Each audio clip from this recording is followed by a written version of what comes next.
Rated M for mature.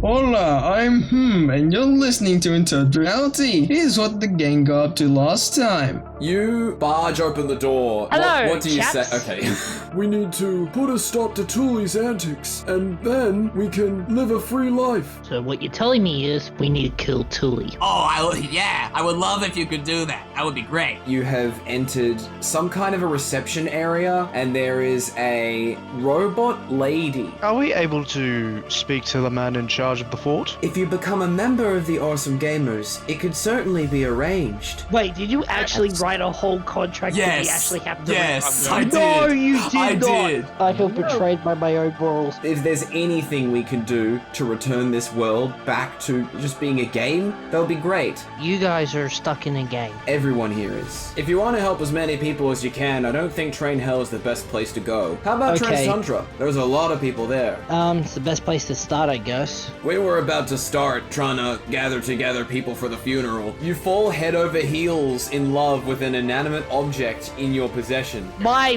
bagpipe. You have one bagpipe. He has one bagpipe. I have a have like one bagpipe. tube. I want you to roll intelligence saving throws. Oh, this is gonna go well. You begin to hear a voice. Any existence of weakness is a sign that your other fragments are beyond your reach. You five made it. I don't know if you would like to help bury Wilson. Would you also like us to say a few words? I could definitely have one of you deliver a eulogy. In the famous words of Karl Heinrich Marx, men make their own history, but they do not make it as they please. Take your time, stay as long as this place will allow, and share your stories or memories of Wilson. Good day to you all. And now back to what you're viewing. Last time on Interp'd Reality, my microphone broke. Well, but other than that, our band of adventurers waking up from a sleep and encountering much of the Staps clan. They then went to the Awesome Fort and they spoke with the leader there, who gave them a bit of an indication as to where they should go in this world. In addition to that, they also learnt a little bit more about a particular creature called Tooley that has been wreaking havoc around the place. And everything got wrapped up with a funeral service for Wilson, who was a member of the New Vegas group who was then decapitated right in front of their eyes. It was pretty tragic to see. Now, Lieutenant Maximilian has been in charge of this funeral service, and he instructed everyone at the end of the service that the people in the divisions could safely leave at that point. And he was in the process of leaving himself, being one of these divisions, which was the one that was in Outpost Orange in town.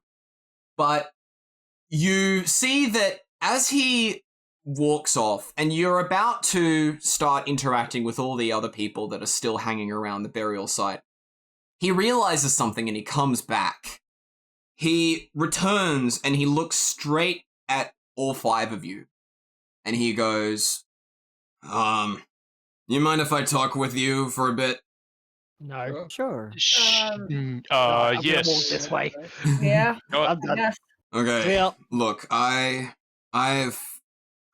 a bit worried for our clan members because there was a particular division that was supposed to turn up here, and that was the one that's guarding Varia. They haven't shown up, and it wouldn't make sense because they care just as much about doing their job as we do, but it's cause for concern. Have you ever encountered them before? Yes. We have encountered them at one point. We were in Didogs and, well, we saw this door to, Varia, was it? Yes, Yeah, it's Varia. Yeah, you've definitely seen them. Oh, Yeah. the murderous clown world? Oh, hell no. Oh, hell no. Well, No. I mean, the place I never want to go back I'm to ever worried again. about them, Yeah. you see, because they've stopped answering to any of my communications. or anyone else's communications in the New Vegas group for that matter. Do you fear a mutiny? Could you clarify? Do you think they may be in trouble, or do you think they are mutinying? I don't know. That place is pretty dangerous. It could be that they have been wiped out. That's a possibility. The other possibility is that they've decided to defect, which is actually quite a common thing in our line of work. That's why we have the chaplain. Hang on. Defect to where? Well, usually they just they just go off on their own. And when you mean by defect, do you mean betrayed? Yes. That essentially means that they would leave the clan and do whatever they want to do. So, you think they've set up their own warlord state, I'm guessing? I don't know what's happened. Clan? I'm not making any determinations about it.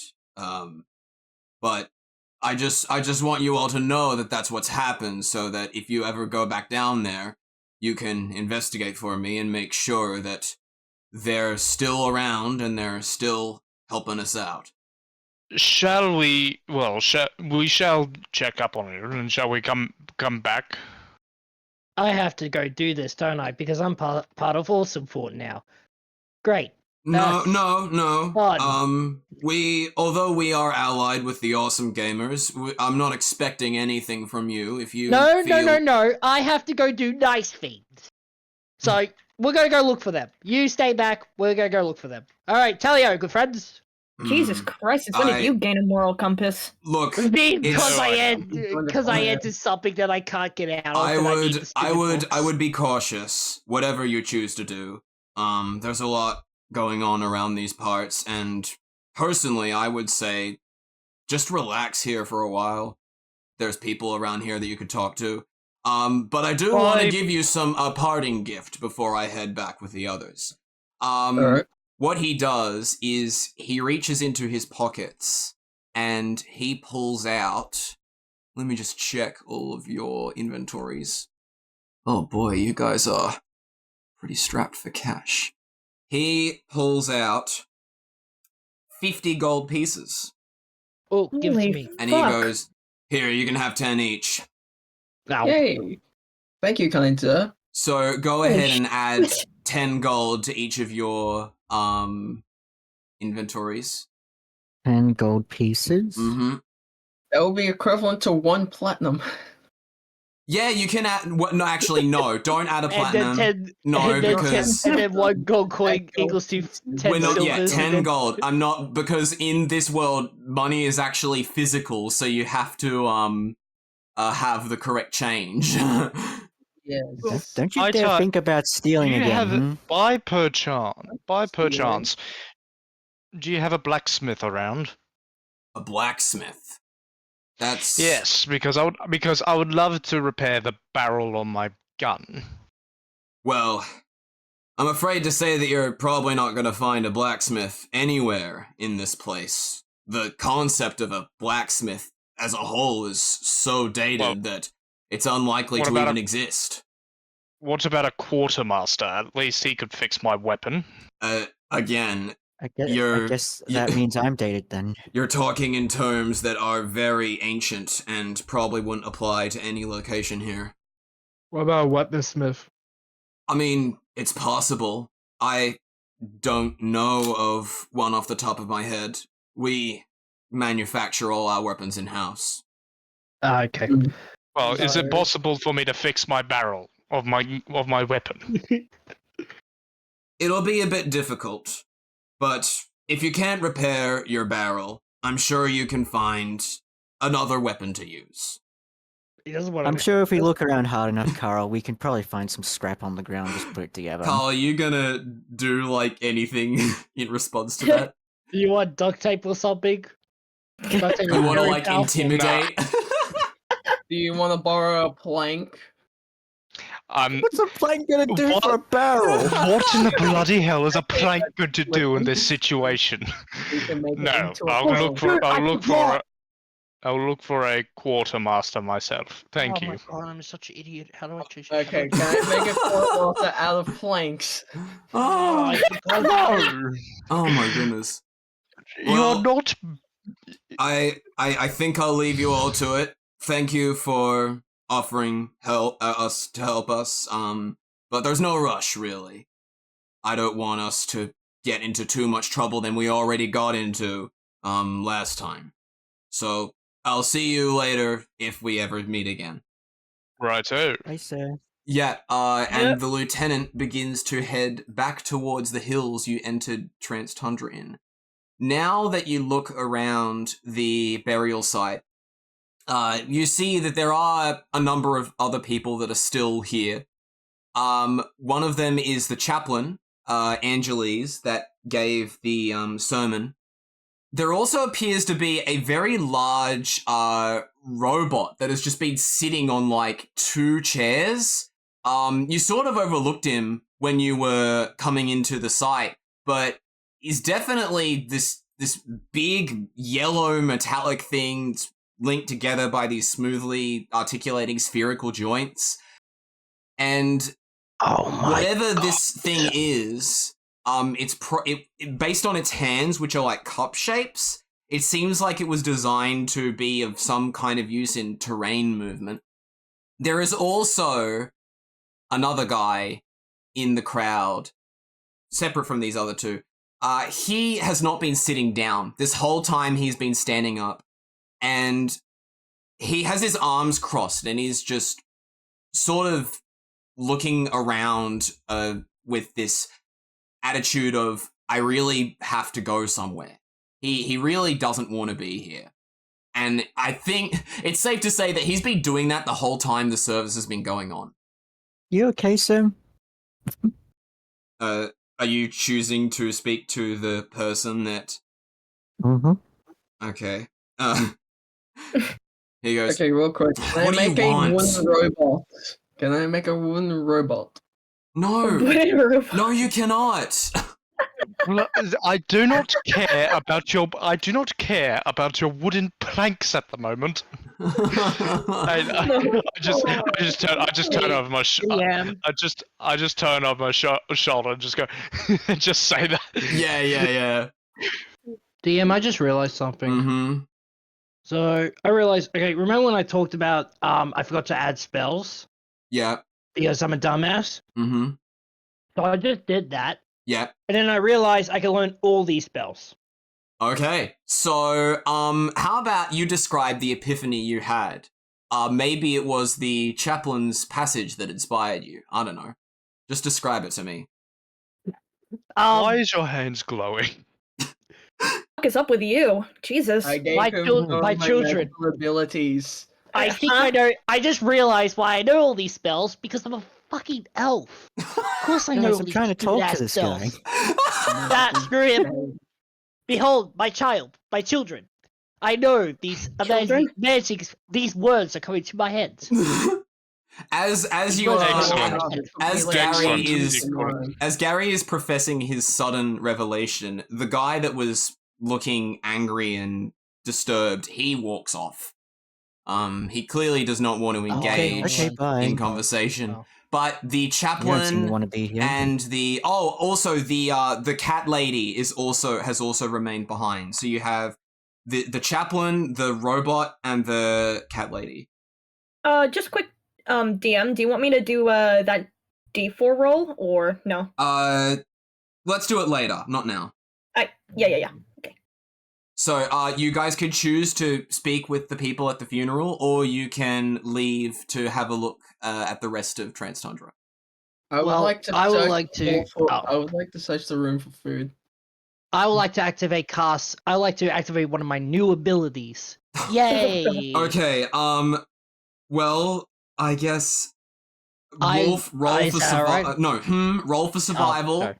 and Gary, do whatever you want to do. All right, I want to cast alarms. Oh, What? A what? alarm, he said. Alarm. 7. Alarm. Okay, you're outside, and it's just grassy plains from where you are for quite a while. There's hills and but there's not any kind of vegetation to be seen. Fuck! What did you expect? Why did cast a fireplace Wasn't it- fireball? Why? Oh my We're goodness! in Why do you want to cause a forest fire? In the middle of the damn. I want this to cast a fireplace fireball. Are you wait, sure? wait. Guys, Oh, no, let him play Fireball. I have an idea. What? Okay. Do it, I dare you. Alright, bet. Alright, Fireplace fireball. okay, you Or ca- I he- cast Absorb Element. Oh! Well, You're Fuck not it. even there. Or you watch as the fireball is immediately shrunk back down and flows into Gary's arms, and you just see that I they're want to cast another one. no, you can't do that so quickly. No. You know, are you because I doing? absorb fire now. I get triggering damage until end of your next turn. So I'm actually immune to fire. So if you try to do it again, I will absorb it and then Okay, release well, it the back thing to you. is, you're not in battle, Watch me. so it's gonna I know, wear but- off. Well, at least okay. I forgot. What I we were lean- doing. I lean next to the closest person next to me and I'm like, it's like a child on Christmas. Jesus. It's quite You're literally. saying this in the funeral service, right? Yes. This is quite literally. Okay. You chose to lean next to the cat lady that gave her speech during the funeral service. She's still wearing this fancy dark red robe that has the fur of Dalmatian looking on it, and she goes, "Yes, it is certainly odd how the five of you became trusted members of the clan." Well, I'm gonna- let's just. I want to walk over. Mm-hmm. Well, we sort of just popped into that position, haven't we? Yeah, that's to say the least. Anyway, if you don't mind me asking, what's your story? Wait, before anything else, I silently cast. I don't know if I did. I silently cast alarm around us. So if any creatures enters 30 feet from us, I will be notified immediately. Oh, okay, right, that's done. Ooh. That or something else, but I chose that as a Yeah, precaution. at this, as this is being done, the robot now walks away from the funeral service, and he heads in the direction of the building that you are very much aware of. And specifically, he's approaching one of the supports that's being built. It's supporting some kind of ring going around the building. Anyway, so you're continuing to talk with this cat lady. And she goes, "Well, I am one of the eldest members of the NVG, I suppose. I was back in the clan back when they were purely focused on monetary gain. I have a vast amount of, shall I say, riches that I've accrued, and I'm holding them in my mansion for protection." I slightly do a little bit of a frown, but I quickly Mhm. get rid of it before the cat lady notices. Yeah. Okay, come inside. I refrain from doing an eye roll as well. Yeah, so Bizzy, what form are you in right now? I think I was in.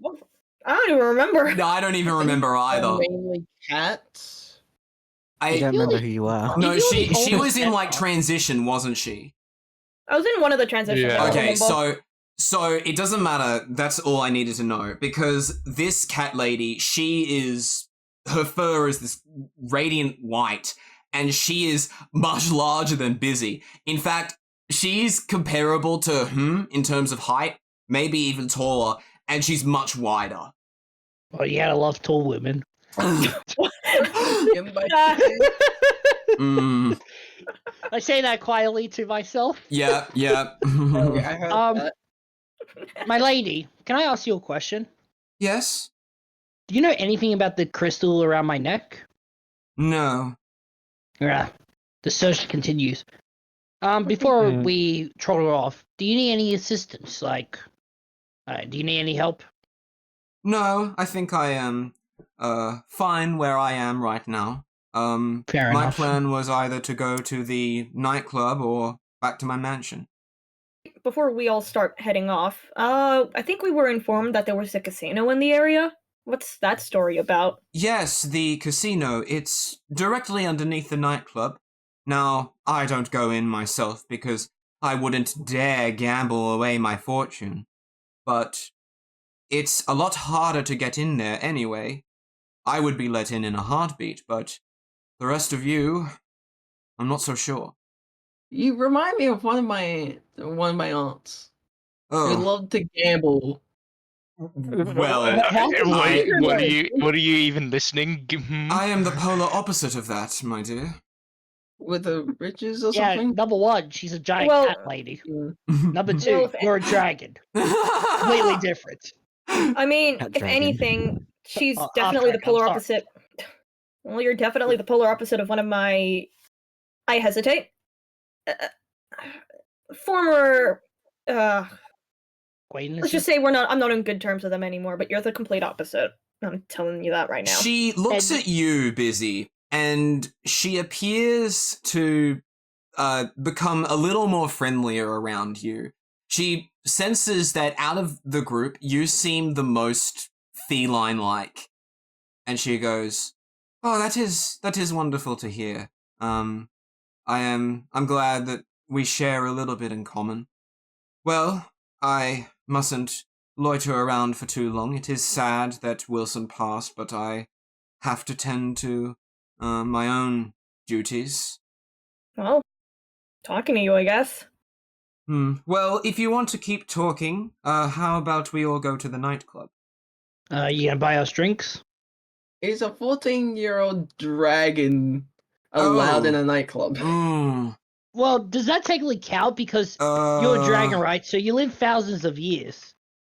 I'm a I don't 14-year-old look, dragon. I was born on 14 years I'm ago. very But worried. you live the age of human age. I'm very worried about that. You see, I had no idea that he was 14 years old, but now that you say that, you're gonna have a hard time getting in. I wouldn't Yeah. want to help you in any way because No, that he can would sit be outside. terrible. Don't worry. I could Yeah. get Don't worry, myself he can in sit trouble. outside. And I'm very well respected. I wouldn't want to tarnish my reputation. Yeah, that's fine. I could just sit down and search for some food on my own. I've still got food in my possession if you really want it. Oh, you can keep it. I could probably search for some food. Well, if Gonna search any for of some you, if rabbits. any of the rest of you are interested in going into the nightclub, I would be happy to let you in. But as for if I'm just going, if none of you are interested, I'll just go back to the mansion. Well, would you like Chef Boyardee's beefaroni can? Oh, No, I would not like a Chef Boyardee. oh my goodness! I'm going to. I proceed to go outside, enter the forest to search You for are more food. outside! Oh my goodness! Pay We attention! are already pay And there's attention no to forest. read the room. I just There's go no outside bloody- into a grass plain to search for some spring onion. Oh, Onion okay. doesn't even grow in grass plains. What the heck? Roll survival, whatever. We have to. Who's going off? Not That's enough 20. fun. Wow, nat 20? Yeah, you find some. You find some. That is bullshit. I call I'm bullshit. just looking like mouth agape, like how the fuck? I'm just gonna clean my glasses and like look back and I'm like, he really just did that, didn't he? He really just pulled it out And of his ass.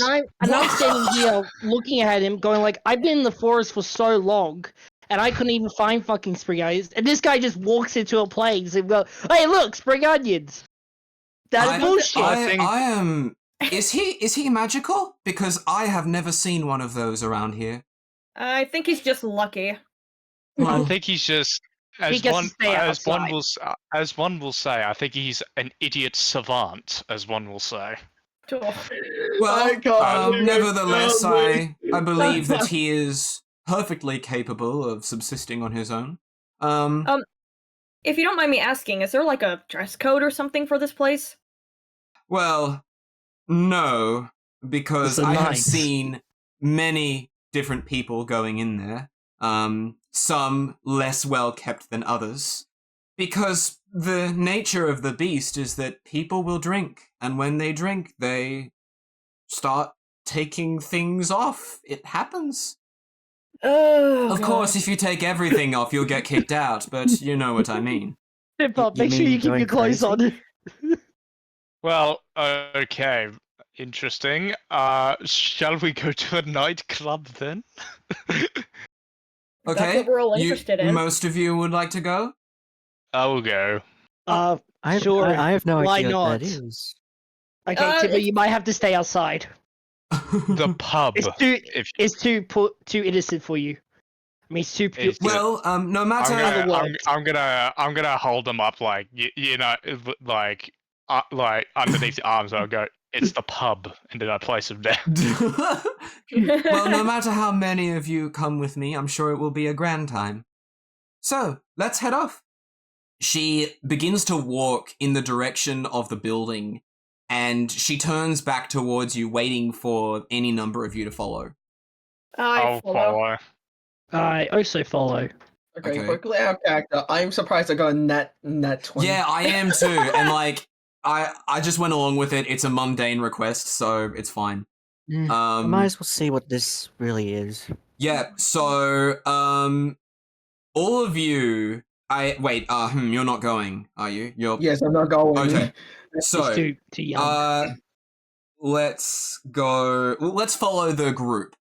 All four of you follow, the cat lady towards the building, and as you are approaching the building, you get a closer look at it.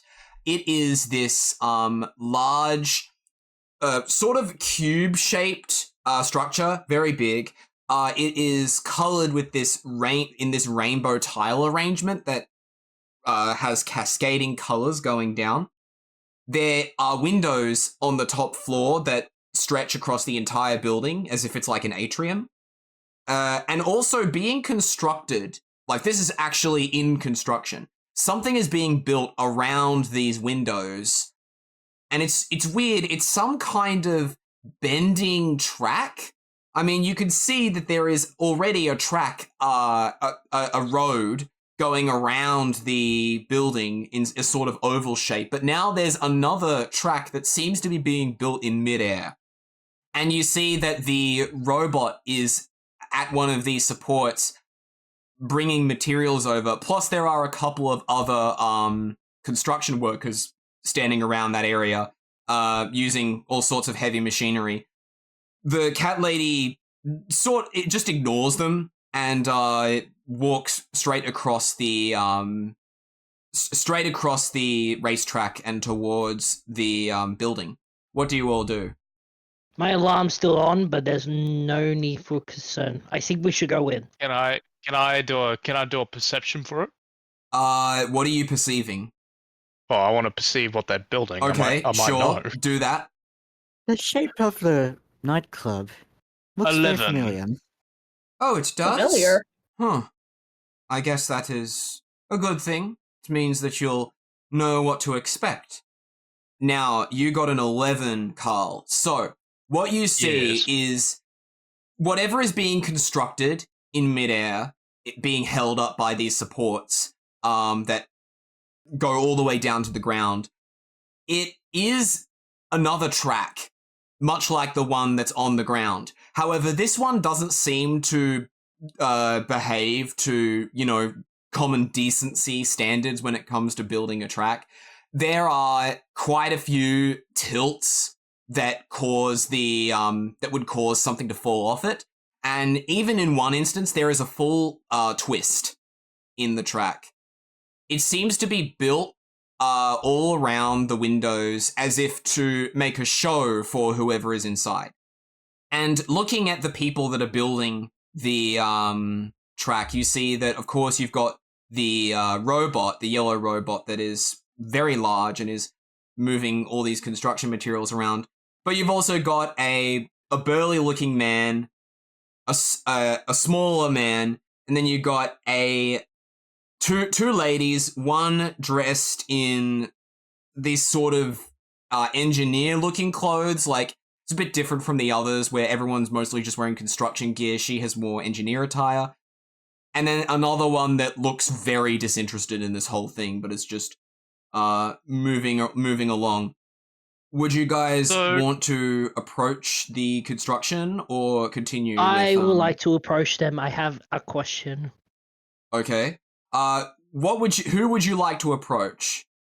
One of the ladies, please. Okay. Which one? There's the engineer and the apathetic one.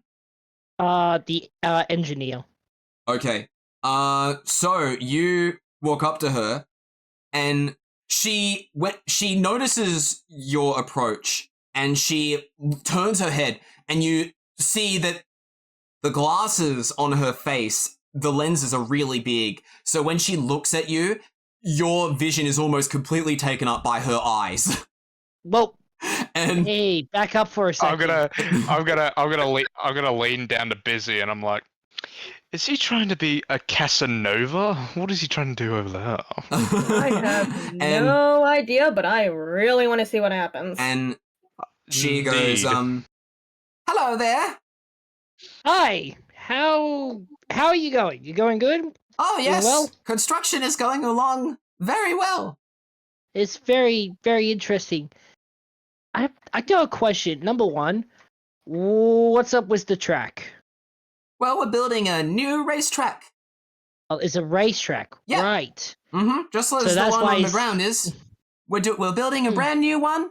I'm gonna be honest. I'm really bad at female voices, but that's just a given. You want Blizzy to take over? No. No. Let's see your accent. Go. Do it again. No, Do it again.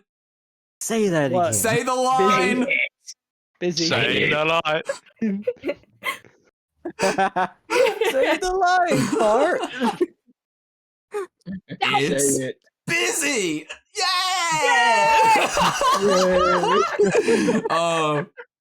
Okay. Anyway, I lost my train of thought. So, yeah, moving on. She gives you a very brief rundown about what they're building. Oh, okay, very interesting. And so the track goes up like that, and then goes loopy loop, and then it goes down. Very interesting. Well, it's all in the plans that we're building it completely in midair. There's no reason for it to ever reach the ground. How are you gonna support it? Like rockets or something? Ooh, Or is it all just support? Yeah, we're gonna keep the supports in place. I see. It's very interesting. I whisper up a little to unnatural from him. I whisper up to anyone who's listening, like, Casanova's not going to ask what type of races are going to be held here? Jesus.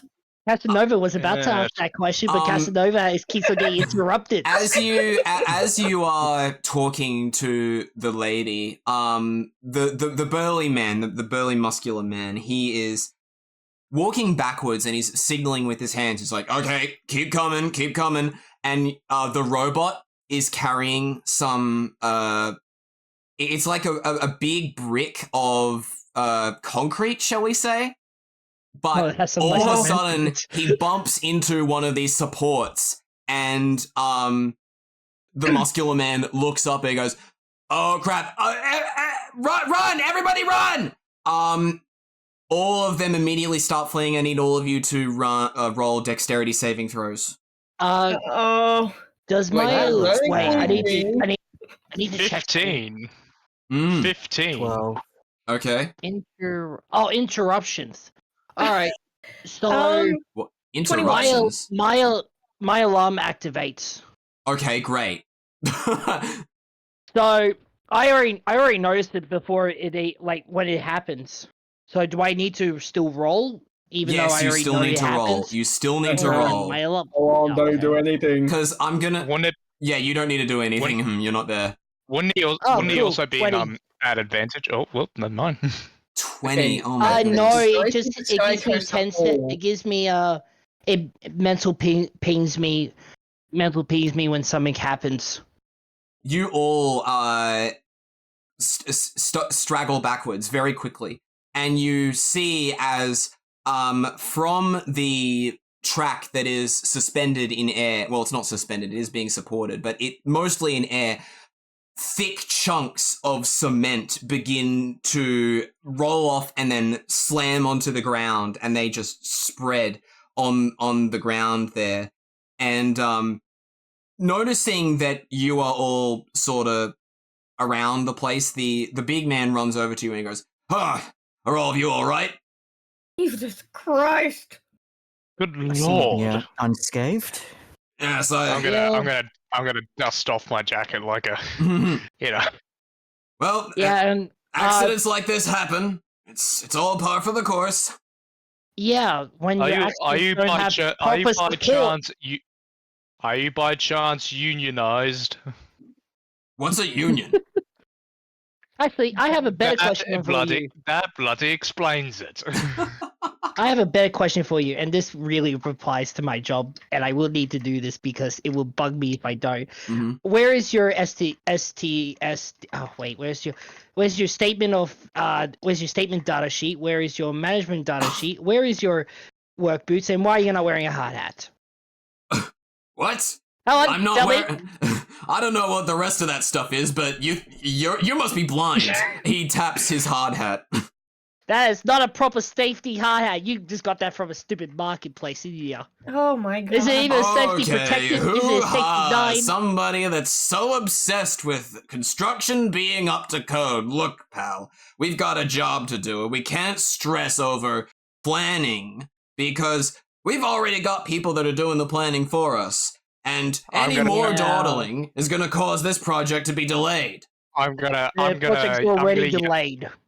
I'm gonna yell from the background, "Join the union, you scab!" As you're yelling this, the burly man, he walks over to a puddle of cement that is on the ground, and he leans down. You can't see what he's doing, but you hear him sniff loudly, and then exhale. Ah, now that's quality. Cement. Oh my god, you know that can kill you, right? Like, all the particles will get stuck in your lungs. I'm all good. I've done it plenty of times. Okay, I'm surprised you're not dead. How many years have you been doing that? I don't even know. Also, time is meaningless. Out of character, I fucking knew it! Yeah. Like, I knew you guys were talking about it, like, out of character in outside sessions, so I was like, I have to incorporate it somehow, and I'm like, okay, this is it. I fucking knew it. I knew it from the GIF. I knew he was gonna sniff cement. Okay, no. Let's not talk about things that people can't see, okay? Okay, alright, righto. Sorry, Tipper, what did you say? Gary, why aren't you a construction worker? Trust me, I read too many books about it. If you know all about construction, why aren't you a worker? It's very simple. I do not want to work a 10 to 12 hour job. And somehow you learnt about construction from... And I don't want to wake up at 5 a.m. in the goddamn morning. When you have to leave at 3 a.m. to get to work at 5. This is really, really sad. Well, character, lazy. Well, dude, I do it in real life. Sorry about that. Crisis averted. You can all continue on now. He's going away. Okay. Let's move on. I look back at the lady and I go like, "You have fun with that. Good luck." All right. See you I'll later. come back and check on you. Don't die. Oh, we'll be fine. Don't worry. I cast him. She's just back at the job now. I cast message into Karl's head, and I'm like, Casanova's coming back for seconds, huh? I'm gonna do like the nudge. But nobody knows. Okay, so they're just nudging, and nobody knows what's going on. Anyway, you return with the cat lady, and she goes, "Oh, well, that was certainly an unexpected detour, but glad to see that you're all still okay." Yes. Now, thankfully, let's go into the nightclub, shall we? Yes, quite. She approaches this rainbow cube building, and you see that there is a very strange looking man that is standing in front of the doors into this place. And also, I want to say that, Tipper, you recognize this person, but they're not wearing the same outfit as they used to. It is a man that has the build of what can only be described as a Roblox character. I can't do the description any more justice than that. No. What it is, it's more human in appearance, but it has the chunky arms, right? But the further down the body you look, the thinner it gets, till the point where its feet are just tiny in comparison. And it has this baby face on which it's wearing these sunglasses. It's also wearing a pretty fancy white tuxedo with an emblem on the left side that has 10 red dots on it, arranged in a triangle pattern. And he's standing in front of the doors with his arms crossed. You. Looks fancy. I'm giving him the bloody stink eye right now. Oh, yeah. You're back, he says, with now forming a smile on his face. And the cat lady doesn't understand what's going on. So she just approaches the man and says, "Will you let us in, kind sir?" And he goes, "Well, I hope you brought your clan membership proof." "Yes, of course, I have it right here." She produces her ID. The man nods at her, steps aside, and she walks through. But when she enters the doors, she stops and she waits for the rest of you. "Okay, how about the rest of you?" Well, they're with me. I'll put out my Bow Boys thing. Hopefully this works. He looks at, I don't know how you got this identification tag, but he looks at it and he sort of smirks and snorts a little and he goes, "I thought that clan died out weeks ago." Well, certainly you're seeing members right here now, aren't you? Well, actually, I'm not part of that group. I I'm part of a elbow different group. Glitch. Yes, that's right. Not Glitch, sorry. I elbow Gary. Yes, that's right. Members. Yes. Yes, we're all members. Yeah. They're with me. "Well, that's a shame because I'm not letting your clan in." Why? So, Why what is about that? awesome Why is gamers? that, sir? Well, I'd like to see some idea of that then. Alright, here you go, my friend. You hand him over your identification as well as the note from the leader that all of you got. And he looks at them and he nods and he gives them back to you and he says, "Yep, that's fine. You can go in." See, Major, that's how you do it. I mean, sorry. Major, See, Karl? Commander. Officer. Wow. I'm gonna glare at Karl. Oh, I'm sorry. Shut up, spring onion man. Anyways. Oh my goodness.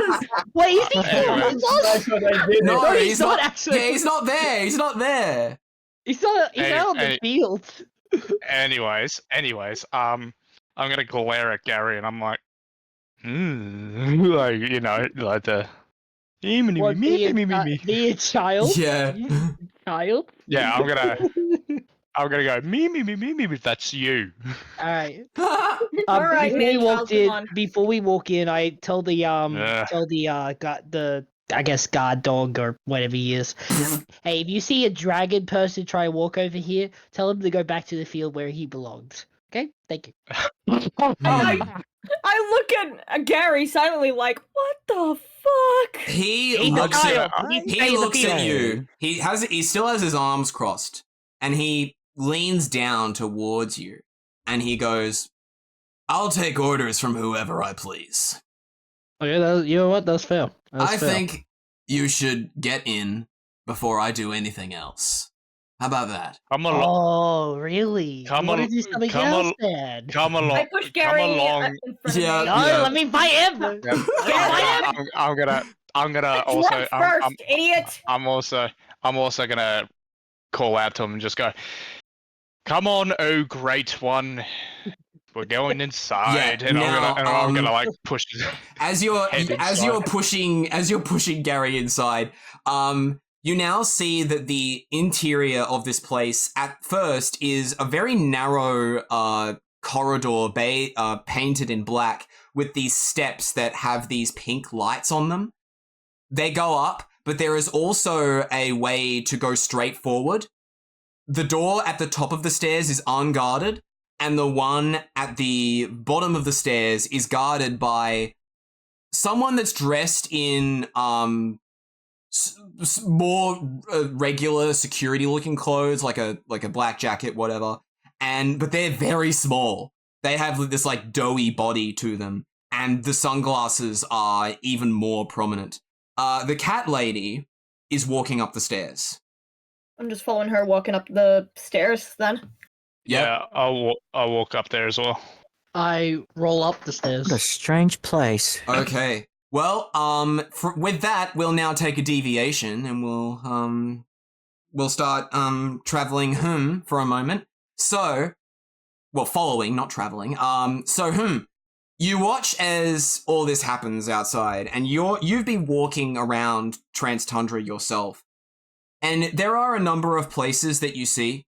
But the one that's closest to you is the fast food restaurant that you saw when you were coming into Trans-Tundra. There is a logo at the top that reads Queen Cuckoo. And knock off Arby's. Maybe, I don't know. Arby's, and it seems to we be have the meat. It seems to be quite there's quite a few people in there. I can also tell you what else surrounds you if you want to know. Yes, please. Okay, so there are you know about the Cube building. There's also dotted around the place there are these concrete manhole looking things that are they're on platforms and they seem to go down into the ground. And also on the hills you see that there is some weird, like, it has the shape of a circus, but you can't exactly tell from this distance. It's far away back where you were coming in towards the right. Okay, I would like to go toward the knockoff Arby's while searching for some more spring onion. Well, you're not going to find any more. You got incredibly lucky that one time. Let's find out, shall we? You enter this place, and it has the standard restaurant quality to it, but it's a bit worn out. The tiles in the floor are sort of grayed after lots of use, but there is a lot of attention has gone into the painting of these tiles. So much so that you're a bit surprised by how much detail was put into this place.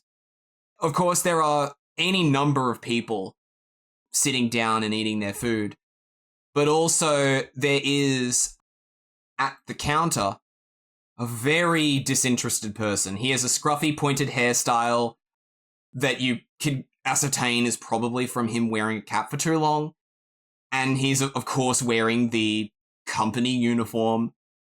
He is the one person that's at the counter. Ooh, mini-me. What? Mini what? Mini you? How, Yeah. Why do you say that? Scruffy hair. You don't have hair! Wait a I oh wait, do. no you do! Oh no. Yes, Dude. I am, okay. I thought like dragon scales, but no, you actually do have hair on top of those scales, so...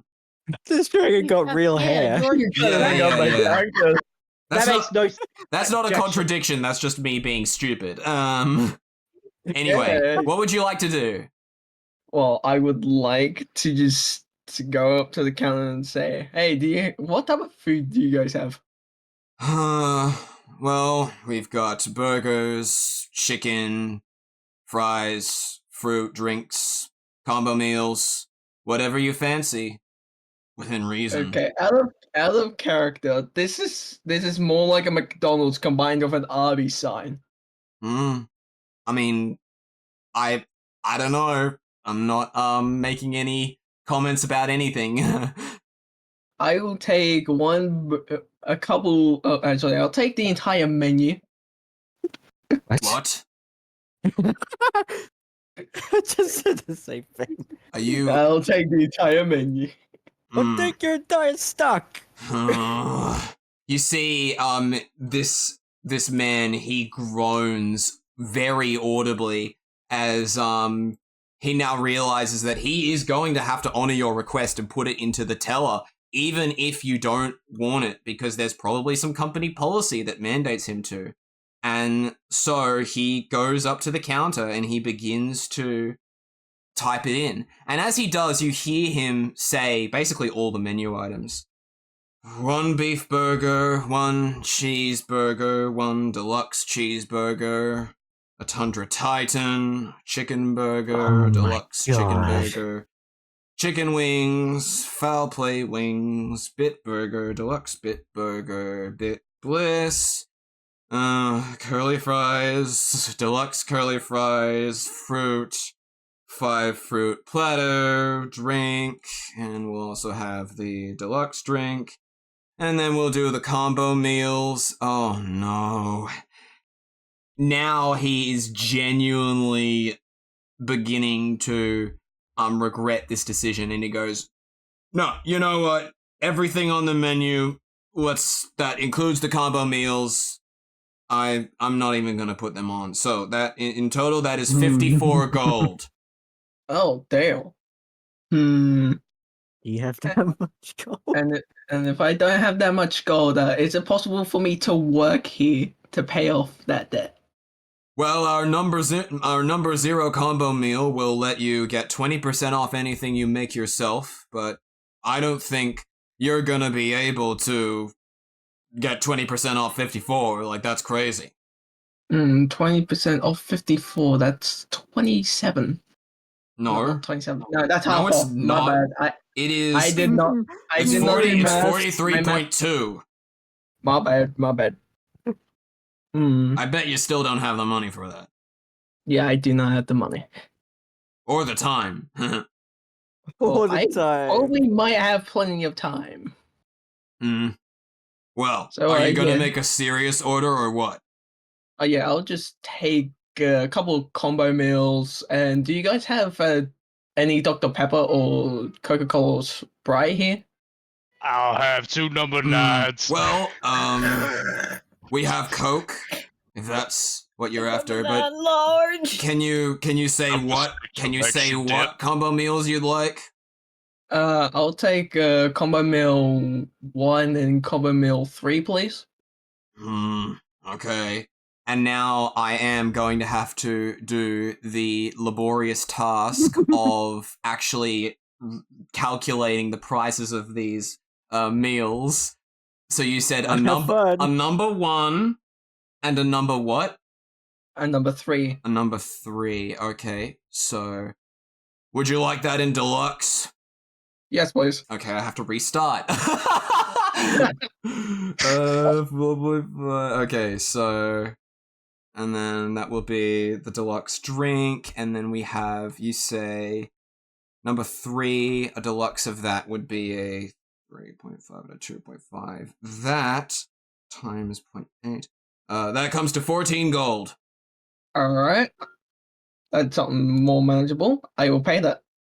Okay, you pay him 14 gold. He puts it in, and he puts it in the teller, and as he's doing so, you see a lady walk in, and she has this curly light orange hair.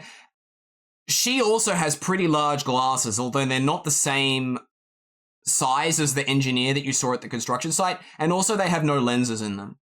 Wait, I saw the guy at the construction site. No, there was a girl as well. Oh, you would have seen her from a long distance away. But she's humming as she comes into the counter, and then upon seeing you, she leaps into the front of the counter and pushes the man aside, who just groans annoyingly, and she goes, "Hello, might you be? I came across this place. I got a wee bit hungry, so yeah, I decided to order. I'm so glad that you could order from Queen Cuckoo. Indeed. We'll make sure that your order is prepared, especially with only the finest ingredients. The man is just rolling his eyes and sighing. That man's got no enthusiasm. Definitely not. No. Yeah. The average teenager working at McDonald's. That's actually kind of true. It is true. I've been to the nearest Macca's a couple of times. And only once I've been at the counter, and there was a depressed teenager. Yeah. You guys do that, and I stand there a bit confused. Okay. Oh, I guess I still have to keep talking while you're still around here. So now she's trying to make a lot more conversation with you. She goes, so what's a dragon like you doing around here? I was here for a funeral. Oh. Well, I extend my condolences to whoever passed. Oh, it wasn't one of my family members, no. It doesn't matter. My family's immortal. It doesn't matter who passed away. You should always respect them. Yeah. Yeah, but hey, glad you're here because we're gonna cheer you up. I'm not sad. I'm just sad for the people who experienced the sadness of that person passing. Well, hopefully by the meal that you have, you'll be, and a happy vessel that can then spread positivity to those people. Yeah. I also got a question for you. Mm-hmm. Do you know anything about this? And I pull out the spring onion. Oh! She grabs it without you even having the chance to react, and she goes, "Wow! I've never seen one of these before." Yeah, I found this in the grass out there. Stuff grows in the grass? Yeah, it's vegetation. Oh, come on, Raj. We gotta go hunt those things down. We can put them into a new burger. Raj, they're extremely rare. You gotta be careful. Raj, the man, he just sighs and rolls his eyes again, and he goes, "Oh, we don't need any more responsibilities. We're already overworked enough." No, come on, Raj. It'll be fun. She's still holding onto it with this really firm grip. Do you want to try and grab it back? Yes, please. Okay, I want you to do a dexterity check. No, not a dexterity check, a strength check. Or sleight of hand. Choose which one. Right, what was the first option? Strength or sleight of hand. Sleight of hand. Okay. I don't want to be rude. Oh, for fuck's sake! Hey, Karl, do you have inspiration?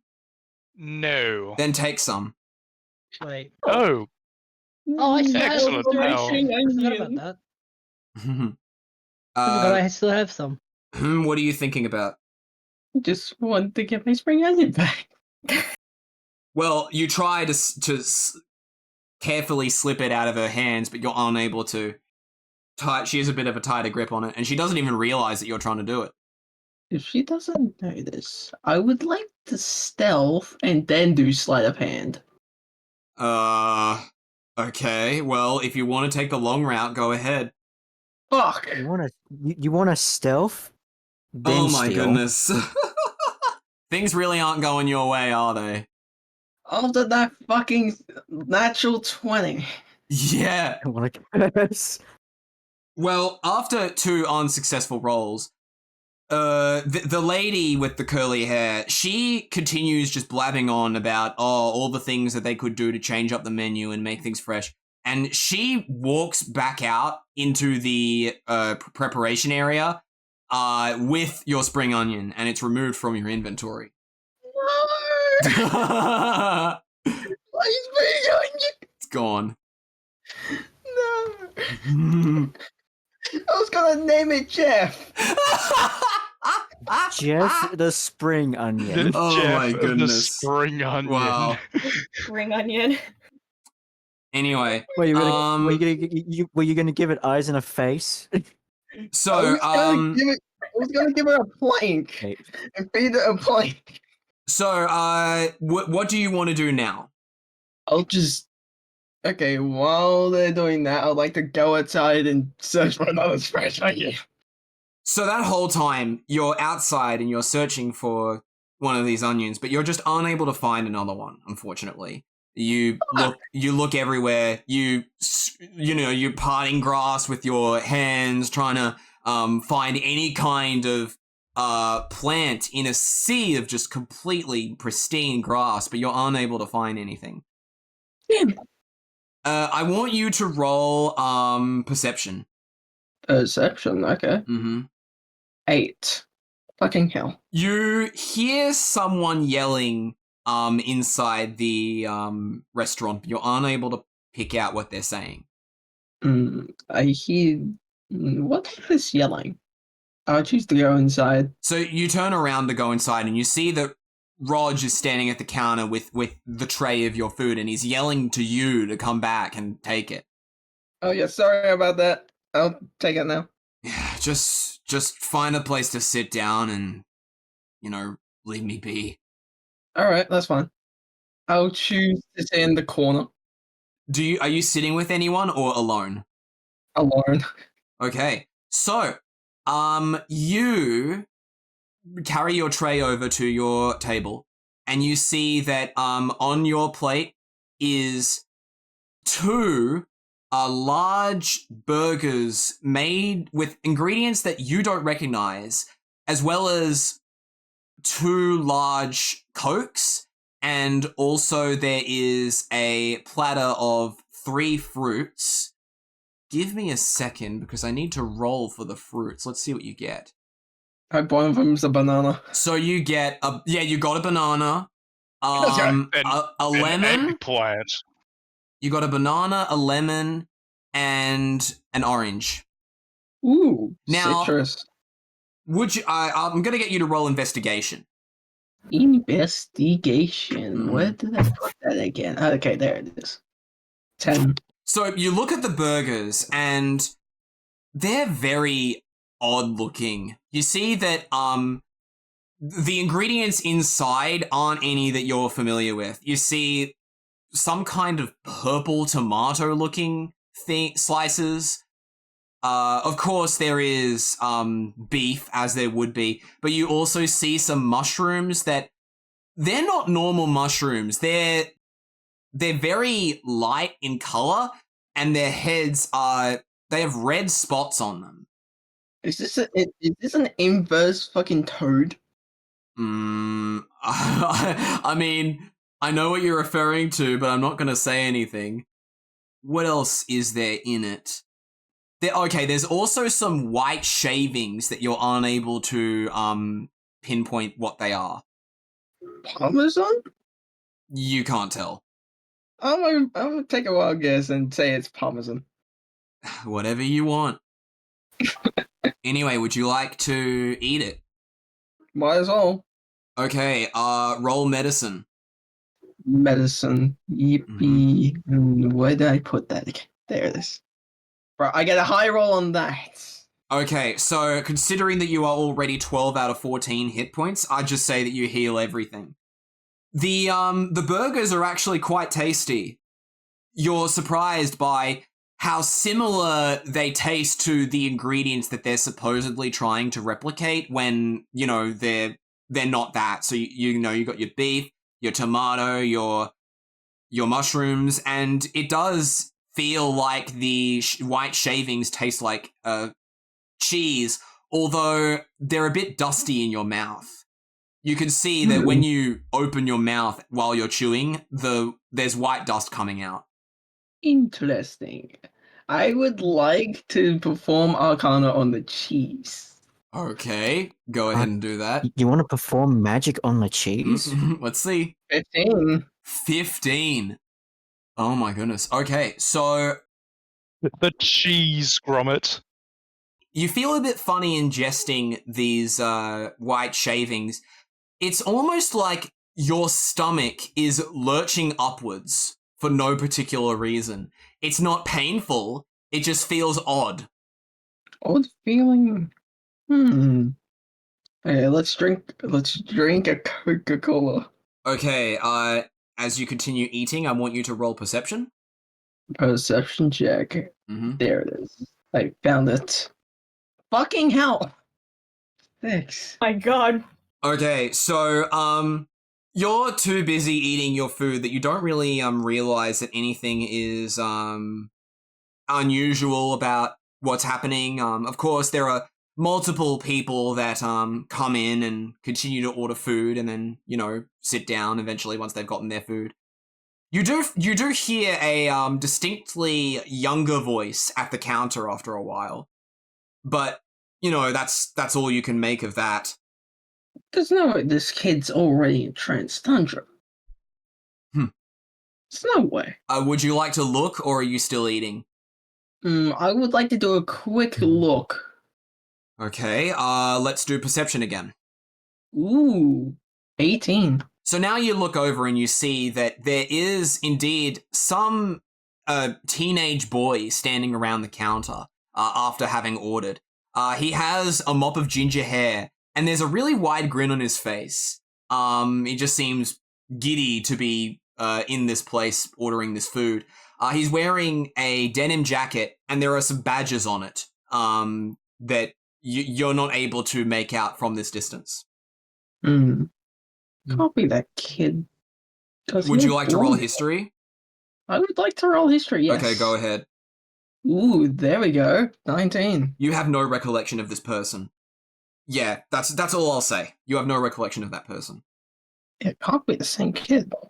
It is the kid I'm talking about. Is blonde. No, it's definitely not the kid that you're thinking of. Yes, I know. So you resume eating for a while, and this time I want you to roll. Let me just have a look. No, that would be a wisdom saving throw. Wisdom saving. Yeah, wisdom saving throw. Let's do it. A dirty 22. You overhear after a while as this boy is back at the counter. He has his tray, but now he's calling out, seemingly saddened or something. Some kind of he's speaking in a tone that's gradually rising, and he's calling out, "Excuse me, excuse me." Who's he calling for? I'm gonna get you to roll wisdom saving throw again. Wisdom saving throw. 9. Oh dear. Fuck. Okay, well, things are getting real. You are just about to stop focusing on this kid again when he calls out even louder, "Excuse me!" And then in that instant, as he's calling out really loudly, you see a gigantic explosion emerge from the boy, completely enveloping the entire building. You are going to take 3 points of damage. Oh You my are now on fire. God! Oh my God! There are screams everywhere. Boy, partially. The entire building is up in flames. The temperature is the temperature is unbearable. Okay, I would like to hurriedly eat the rest of my food and stuff, and then exit the fucking mushroom cloud. You realize you're on fire, right? You're on fire. You're on you should fire. Aren't you on fire? As you're running out, you're running out, but you're also trying to carry your tray and salvage the food that you've got. You take 6 points of damage now. This is fine. Because of your dawdling. Oh, fuck this! I toss the tray away and I run faster out of the fucking cloud. Oh, I'm on Okay, fire. you're out, but you're still on fire. What are you going to do? There's people running away on fire everywhere. Everyone drop, tug and roll! It's drop. It's stop, drop, so and roll. you get down on the ground and you start rolling as furiously as you can. You're trying to put out all this fire on you. You take another 2 points of damage, but by that point you have warded off the fire. Fucking hell! You look back and you see that this restaurant is completely engulfed in flames. There's people all over the place that have just been overtaken by fire. And you also see that some of them, even though they've been slightly burnt, are now running back towards the building, going behind it, it seems. And you're not entirely sure why. What the fuck is this? Just respect your surroundings. Okay, I would like to use fireplay as a healing factor. How can you do that? I do not know, but I'm going to try it. Dodges, I call bullshit. No, you have to explain in mechanics how that works, because well, some people can use fire as healing to to cauterize a wound. Oh yeah. Yeah. I think first do a medicine check. Medicine. Mm-hmm. 14.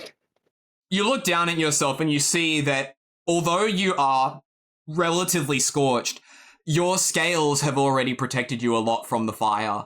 So there isn't really any need for you to cauterize a wound. Although, let's be fair, cauterizing a wound that was inflicted by burning is not going to make it better. Yeah, it's yes. Let me put out the fire with more fire. Yeah. You might say I put the fire in firefighter.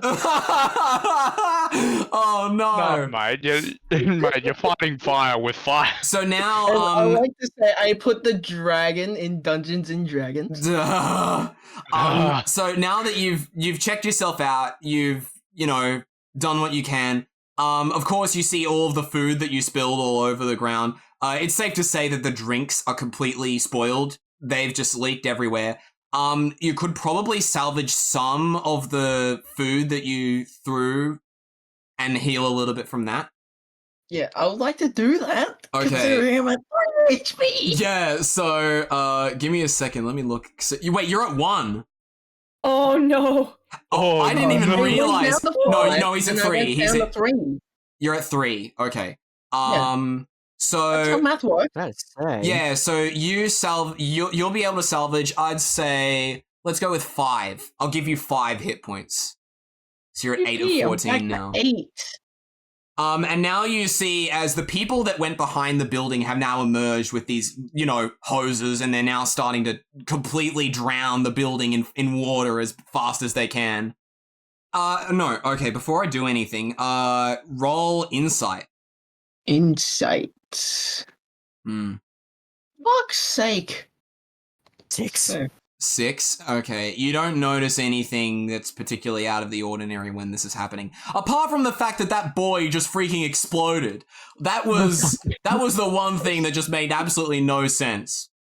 Okay, anyway. Roll perception now.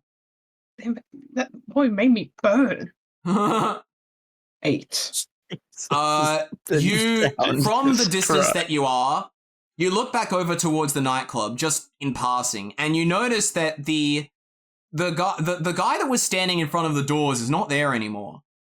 So fuck? Where did he go? Well, you have a chance now. You could run into the nightclub. Fuck no. I don't want to see.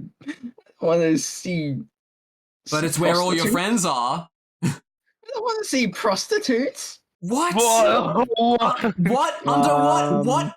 Okay, real talk here. Do you even know what a nightclub is? What? Yes, he knows, but do you really expect me as a dungeon master to make that? No, I'm not gonna do that. I'm not that kind of person. Thank God. I'm still not going there, though. If you don't go there, I'm gonna tell you that you're gonna be out of the session for a while. So this is me saying you should probably go in. No, don't go in. Just stay out. Go in. Do it to spite Gary. Do it to spite Gary. Seem to waltz in and punch the person who said that. Okay.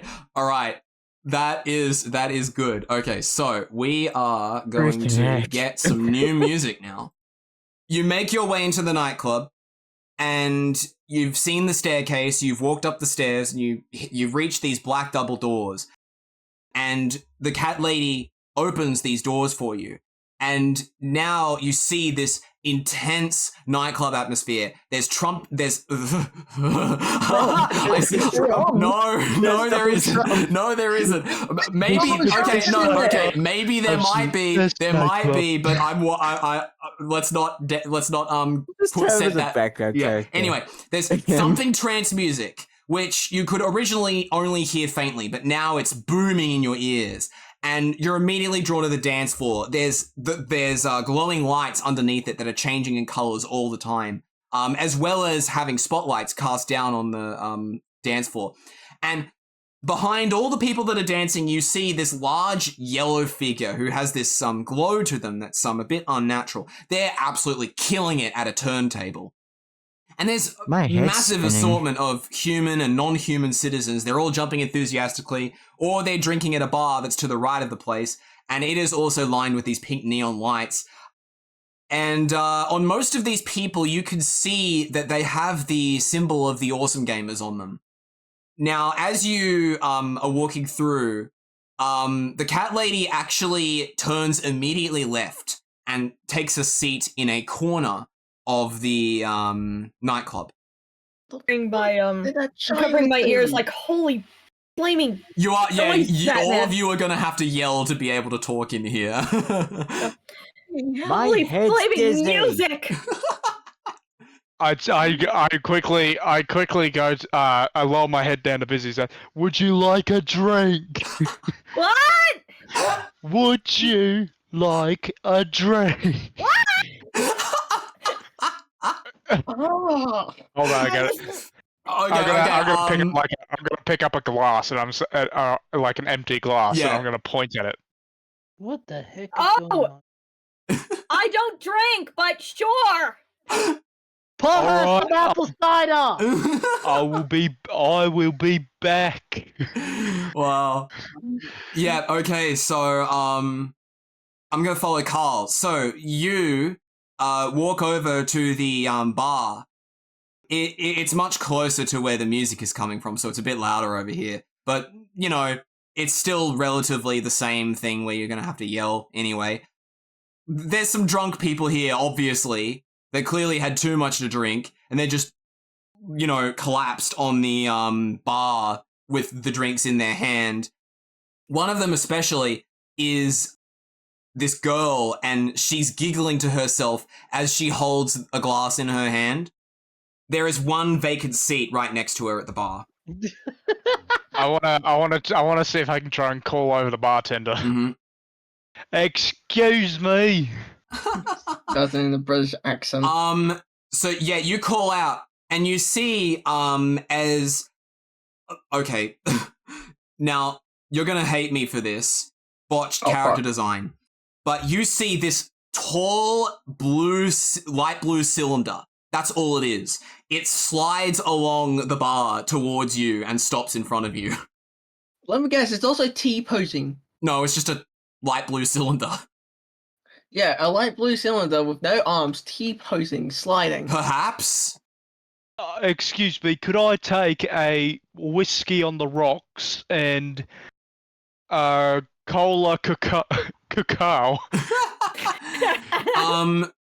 So the bartender, the cylinder, now slides to the back of the bar where you see that there is it's sort of like a vertical revolving train of all kinds of drinks that there's one anchor point at the top where this nightclub is, but the drinks are also going down into the floor. It waits for a while, but then you see as one of the drinks instantaneously appears by its side, and then soon another one. And then it turns back around, slides towards you, and the drinks are placed on the table, one after another, just in an instant. How much do I owe you? That is a good question. Let me check your inventory. Take it. It's free. I don't know. I don't think so. This just joking. 4 little outlines of what would obviously be gold pieces appear on the bar in front of you. I pull up 4 fingers to say 4. It doesn't do anything. Like it's just standing there. Okay, so 4 pieces. Yeah. Right. You take the gold out of your pockets. You put it into the little outlines on the table, and then once they're all in place, the money as well as the outlines disappear completely, and the cylinder slides away. Excellent. I'll bring the drinks back to the table. Okay, great. Hey, you made it to the halfway point of this episode. It will continue shortly, but we'd like to let you know that this is our very first proper experience with Dungeons & Dragons, and it took a lot of work for us to create this homebrewed campaign from scratch. We had no sense of how good interp'd reality could be for the longest time, so if you've enjoyed what you've heard so far, consider giving us a like and sharing this episode with your friends. You never know who will want to join in on the adventure. That's all for the mid-rolls, so let's get back into the action. I am going to get you to roll perception. That is a 14, good sir. So along the way, you notice that there are a couple of people in this crowd here that don't look like the rest. They're not clan members from their outfits, you can't tell. But they all look very similar. You notice that there's a bunch of people that they seem to have like flowers for heads, and they've got these they're wearing these black patented dresses, and there are some slits in their face. It looks more like a mask with thin narrow ones for eyes and a thin wide one for a mouth, sort of making like this really simple sort of neutral face, underneath which there's some kind of yellow glow. And can I do an insight? An insight check, sure. Bollocks, that's a 6. I like to inspire that. As you're passing by one of them, it turns to you and it bumps its I guess hand into you, and not in a way that makes you trip, but it just makes you stop momentarily, and it starts doing sign language in front of you. Can I try to... No, hold on. Do you have sign language? No. Okay, well, you're not able to understand what it's doing, because you already rolled a 6. Mate, I don't bloody understand you. It keeps trying. It's starting to do a bit more exaggerated motions, like trying to convey really simple points to you. I'm gonna signal them to follow me, and I'm gonna bring them back to the table. I'm gonna try and I'm gonna ask Tipper to interpret. So yeah, you all now see as Karl returns with this this weird lady in a dress that has this black mask with small slits in it, and also the head is like a sunflower, like a really big sunflower.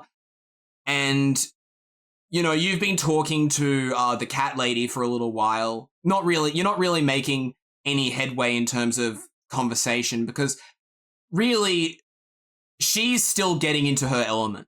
But in that time, Karl, you are able to speak to Tipper and try and get him to help. Tipper, I need you to translate. I'm also going to give Bizzy her cola cacao. Yeah. Translate what? He's doing sign language. I think you know how to do sign language, can't you?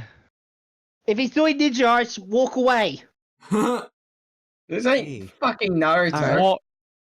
I'm gonna try. Okay, Tipper, I will need you to roll wisdom.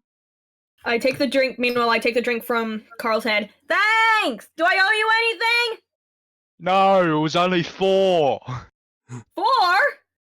No, it's on the house. Oh! I yelled over and go like, wait, where's my drink? I ate it. You're not even in the room! Yes, I am. Okay, yeah, he's not in the room yet. No, he's not in the room yet. He's still out there dealing with whatever's going on. Like at this point, the fire hasn't even broken out. Wait, what fire? I rolled 13. Okay, so you see as Karl sort of motions towards you, and the flower head girl realizes that you're saying, "Oh, this person can probably speak my language." So she starts performing her sign language. She's doing it fast, so it's a little bit difficult to make out what she says, but you sort of get the general gist of what she's saying. And she essentially is saying, "Are you enjoying yourself?" Not really. Do you? I'm not familiar. I'm not familiar with this place. Do you yell that at her, or are you sign languaging back? Sign language. Okay. So I guess do wisdom again to see how well you do sign language yourself. 11. Okay, so again, it's like things are being lost in translation, but you are able to communicate very basic points. So now she continues on and she says, essentially, and I'm paraphrasing because like it's, you're not able to understand the full sentence. I'm sorry to hear that. Perhaps you would like to be in a more, how should I say this? A room with less noise. I wish to be in an empty room. Mm-hmm. But my friends are enjoying it here, it seems. So I can't really leave. She goes, "It's okay. They'll be fine. Or you can have one of them come with you." Not sure how they would feel leaving right now. You can make up your mind and then talk to me again when you've decided. I know that this nightclub can be very difficult for people that are sensitive to noise. All right. Okay, Thanks. so she walks away now. Also, I want you to do perception as she walks away. Okay. Perception. 18. So you see as she walks away, she now approaches somebody else, and she's asking them roughly the same question. Now, in the meantime, you've been hanging around the cat lady in the corner of the nightclub, the quietest corner that there is in this room, and she's now she didn't even go to the bar, but somebody brought her over a drink, and she went, "Oh, thank you, darling." And now, after having some for herself, she's getting a bit tipsy now, and she has sort of opened up. She's now a bit more talkative. You seem like you're enjoying yourself. Yes, I love it here. I really do enjoy the nightclub. I could say the same. I'm not used to this noise. Oh, you get used to it eventually. I mean, I like the music. The thing is, I wish I brought my outfit for this occasion, but we all needed a break after the funeral. Can I try sign language on her? You can. Okay. What are you trying to say? Do you enjoy this loud racket? What is he doing? Why is he moving his hands like that? He's speaking sign language. I don't think you understand. It's fine. No, I don't. It kind of reminds me of my younger days, to be honest with you. Oh, really? Yes, I went to a lot of nightclubs when I was working in the mines. Oh, mine worker. Sort of. I've always wondered what that's like. Yeah, it's a bit hard, but you get through it. In the meantime, there appears to be a bit of a commotion. You hear as a few people start to look strangely towards the entrance, but they continue partying. And then all of a sudden you see as a couple of people enter the nightclub, and they're really badly burnt. Of course, they didn't enter while they were on fire, but they're walking in like just trying to get some kind of relief. And also around this time, shortly after, Hum walks in, and upon standing inside, he looks around, he sees all of you sitting down. He walks over and he punches Gary in the face. Gary, you What the motherfucker! fuck? What the bloody hell are you doing? He told me to not come in there. Fucking hell! Yeah, he did. Fucking hell! What the hell? What? Fuck. I'm gonna actually. Whiskey has a bit of healing elements. Oh, I am not taking whiskey. I put my hands on I put a hand on Hm's shoulder and wait, do I still have access to my healing word ability? I don't know. Did you consume a spell slot or is it like a cantrip? It's a spell slot, but I don't know if I used it last session. I think you. That Because is. I used a health potion. I used a health potion. Yeah, you used a health potion. Okay, so didn't you use still your have spell. access to healing word right now. Okay, I'll use it then because it's like holy fuck, you look Yeah. What the hell happened to you? Yeah, I'm surprised. so- I'm surprised your clothes even made it, mate. So, are you going to roll for the healing word? I just rolled for I rolled That, for that actually works. I'm back to 1.6. full HP. Oh, nice. No, it's 6. Yeah, that's still You full healed it. HP. Just. Oh hell yeah! Just. Just full. Oh, why did you look charred when you came in? Some kid at the fast food You have to place I saw. yell. You have to yell he- to be heard. He yelled. Okay. Is it possible for me to use a different language to, become more, Huh?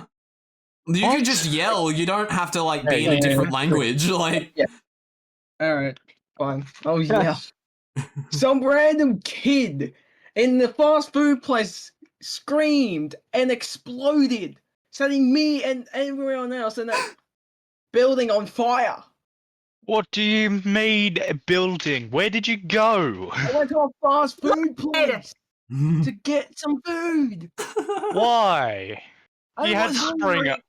You had spring onions. What do you You think spring won. onion is going to do? I was going to name it Jeff. Okay. Why I were was you going to gonna bloody make keep it a onion. spring onion? You know that's going to go moldy. Goodness, what happened to Anyways, you? not the point. No, not the point. How did he explode? Like, was he carrying a bomb? What was he doing? No, he just screamed the next second, boom.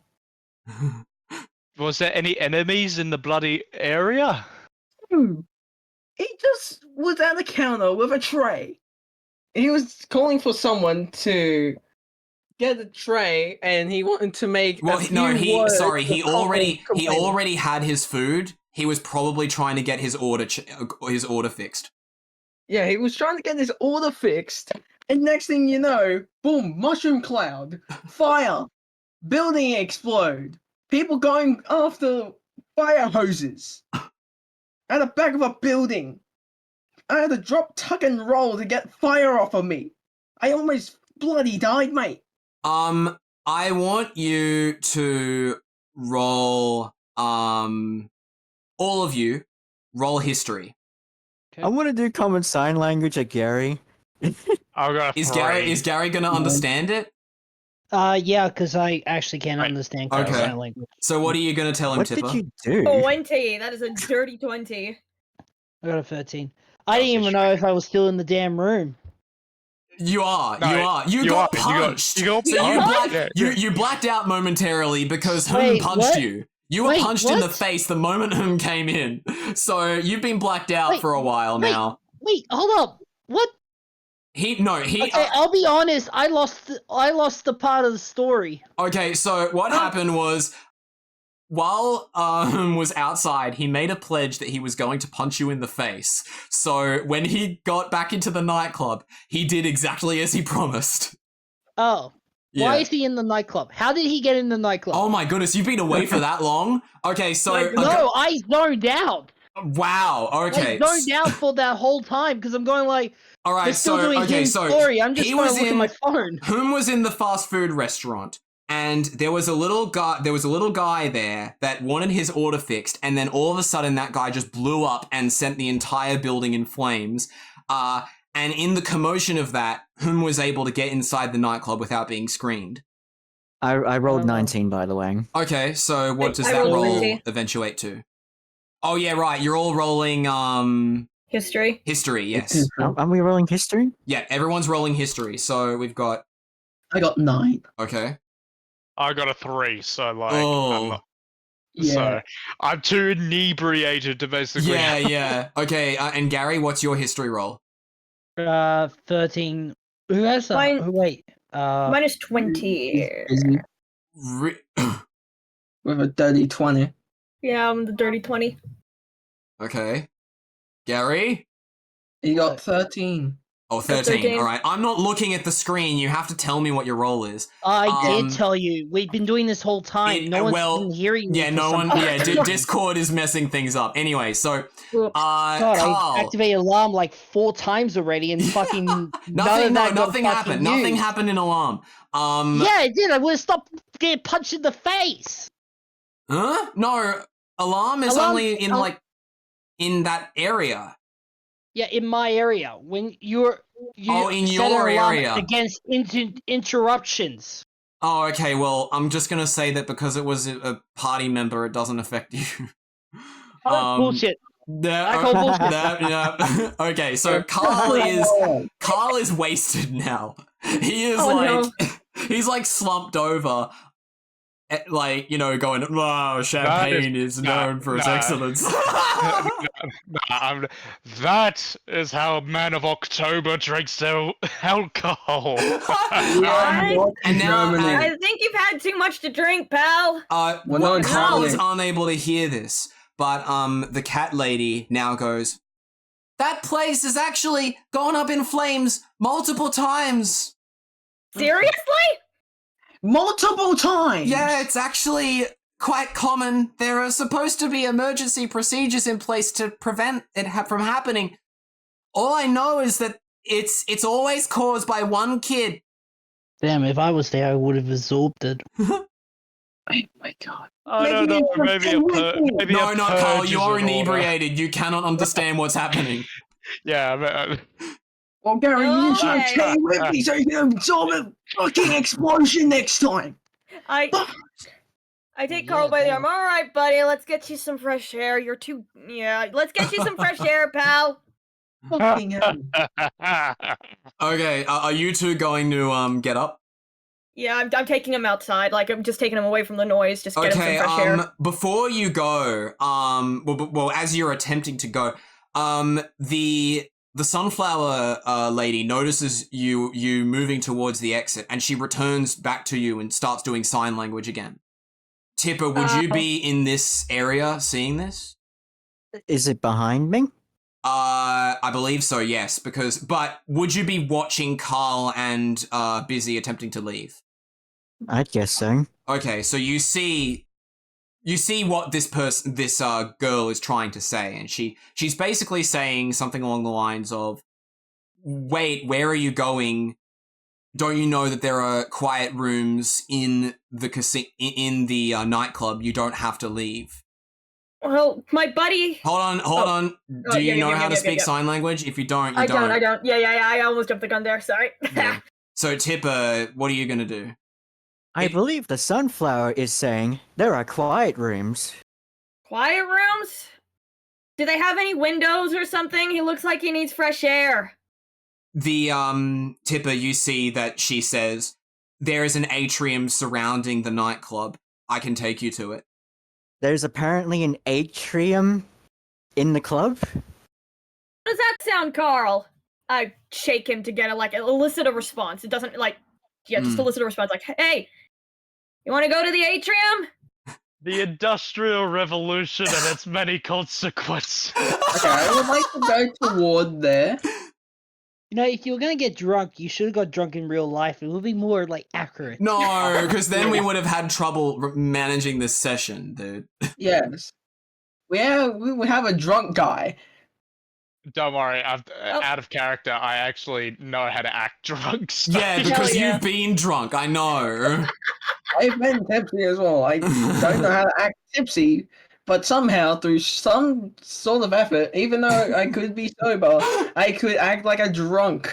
Yeah. Anyone can act like a drunk. Hey, don't forget that I had that I had to be drunk in episode 1. Mm. Okay, in character, I'm like, yeah, close enough. Let's go. All right.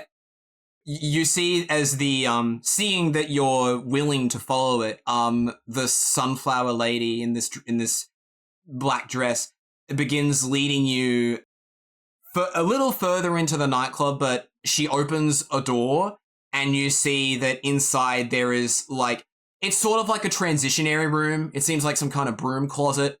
There's another door on the other side. Is this the stairway to heaven?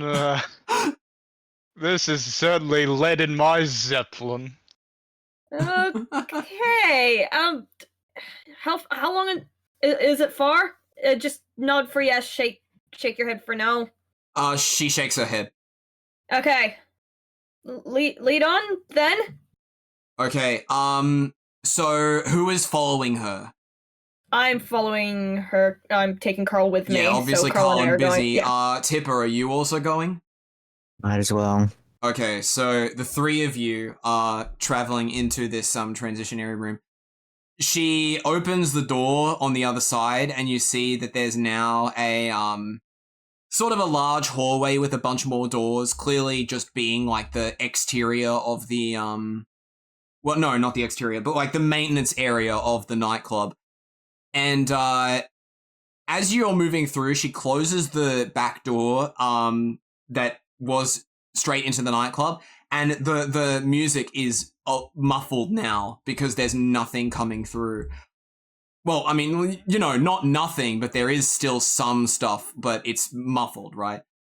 Yeah. You walk out into this maintenance area, and as you do, you hear the door, that the next door close. All three of you roll perception, please. Karl with disadvantage. Right, who's in this room at the moment? So you're not there. It's just Karl, Bizzy, and Tipper. Tipper. Actually, God, it's successful. It's 11. 11. 11. 13 for me. 13 for me. 14. 13. No, 14. 14. 13. Okay. So all like I know that you guys got like high rolls. Except Karl was obviously the lowest, right? Yeah. Those the blinky lights. So you're all now in this large hallway that has a bunch of doors all around the place. And you walk a little further forward, but then you hear, in addition to the closing of the door, you also hear a click. You turn around and now you see that the flower girl is locking the door. And without a moment's notice, she turns towards you all, and that bland look on her face carries a whole new meaning as she draws a pocket knife. All three of you roll initiative. Be very interesting. I use quick sign language of, what are you doing? Well, if you do that, you're going to forfeit if you do that, you're going to do initiative with disadvantage. Okay, I won't do that then. Yeah. 22. Oh my goodness. Okay, so we've got 12. Karl with 22, Bizzy with 6, and Tipper with 12. So the drunk man's fighting first. Yeah, that's right. You are. You get the first advance. Drunk man first. He wants the drunken style. This is. What are you gonna do? I am gonna use my drunk powers to try and disarm it. All right, so you're gonna break out of Bizzy's hold, but what are you gonna do now that you're out? I don't know, like. There's a disarming action. Oh, there is? Yeah, there is. Is it unarmed strike? Hold on. Not for me. I only have an unarmed strike. So what I'll do is I'll punch her in the face. Punch her in the face. Okay. And I'll basically slap the knife out of it. I think you're only going to get one action, so let's just start with punching in the face. Okay. I'll do a hit DC then. Yep. It fucking works. 50. All right, roll damage. 2. Okay, so you run over. Bizzy can't keep you held down as you basically charge at this flower lady, screaming whatever the drunk Karl would say. You land a punch on the flower's mask, and you feel as it presses in slightly, but it doesn't feel like you're doing much damage at all. And the girl doesn't drop her knife either. Tipper, your go. Oh no. You want to fight? I'll give you a fight. I pull out Excalibur. Oh my god, okay, yep. You're gonna hit DC with that? Yep. Alright, let's see it. 18. That's a hit. Do damage. 5. Okay, how do you slice at it? How about we just do a sweep from left to right? Okay. As you're running over, because Karl is in the way, you have to mount off of him. Like, you jump and you put one foot on his back. Ah! It sends him tumbling a bit to the floor. He has to he's basically in the crouching position now. But you do perform this slicing action across the flower lady's dress. You do tear the fabric, but you don't see any change. Now, in response to that, the flower lady, since you're still in midair, she has time to react, and she very quickly, she does like a twirl with the knife, and then you feel it stab right into your side. You're going to take 5 points of damage. And also, Ouch. after this happens, you just feel gravity continually pulling on you, yet you're not falling to the ground. You're essentially fixed to the knife for in the meantime. All right, Bizzy, your go. Let me go. I take out my staff of radiosity. I'm like, okay, that's it. What do I do? I'm going to go up and do a bludgeoning. I'm gonna go and bludgeon her her head so she lets go of Tipper. All right. What is that? That's a hit DC. Mm-hmm. Do I do a hit DC and then a 1d6? Okay. Yeah. Usually you have to roll a successful attack. Oh no! I rolled a 6. No, a 9. Sorry, I rolled a 9. A 9. That is going to miss. You run forward and you attempt to use the staff as a weapon, like a traditional melee weapon. But as you bring it down onto the lady's arm, you watch as the chrome ball atop the staff slides around the arm. So basically her arm completely goes through the gap in between the torch part and the chrome ball. And she is unharmed. Karl, your go. Oh, you gotta be fucking kidding me. I'm gonna use a screwdriver and I'm gonna jab it into its jugular via a sneak attack while she's the flower is. Okay, stealth with disadvantage. Okay. That's a 22. Okay. No, you have to do disadvantage, so it's not going to be that good. That's 16. Oh, it's still pretty good. Okay, so yeah, you are able to sneak around her, no problem. What do you do now? I got to do damage now because I got to do damage now because it's not hit DC. I got a 2. All right. So how are you hitting her? I'm gonna stab it right in the jugular. With what? The screwdriver. Oh yeah, the screwdriver. Okay, so you sneak around the lady and you whip out the screwdriver in much the same way that she did with Tipper's side. You plunge this screwdriver into her neck, and then you pull it out, and you see that this yellowy glowing mass that you saw underneath her mask, it's also inside her body. So you can see it coming through a hole in her neck now. Tipper, she pissed on me. Tipper, your go. No, it's not bleeding yet. Oh my god. My knife's still on me. Okay, what's happening? Karl, Tipper, and Bizzy are fighting a flower lady. We're getting mugged. in the back halls of the nightclub. What are they now in the try to back get this room? knife out of my No, head. they're not in the freaking back rooms. Why is any White kind of room. back hall gonna be the back room? That doesn't. I'm gonna try to get this on knife the out of my back head. room. It's not in your head. It's in your side. It's in my side, right? Well, let's get it out of the side then. Okay. I am going to get you to roll. Let's do strength check. 20. Yeah. You grab at the knife and you pry it off with your hands. Upon doing so, you fall to the ground, but you're able to land safely. Apart from the gash in your side, it doesn't get any worse from that point on. Oof.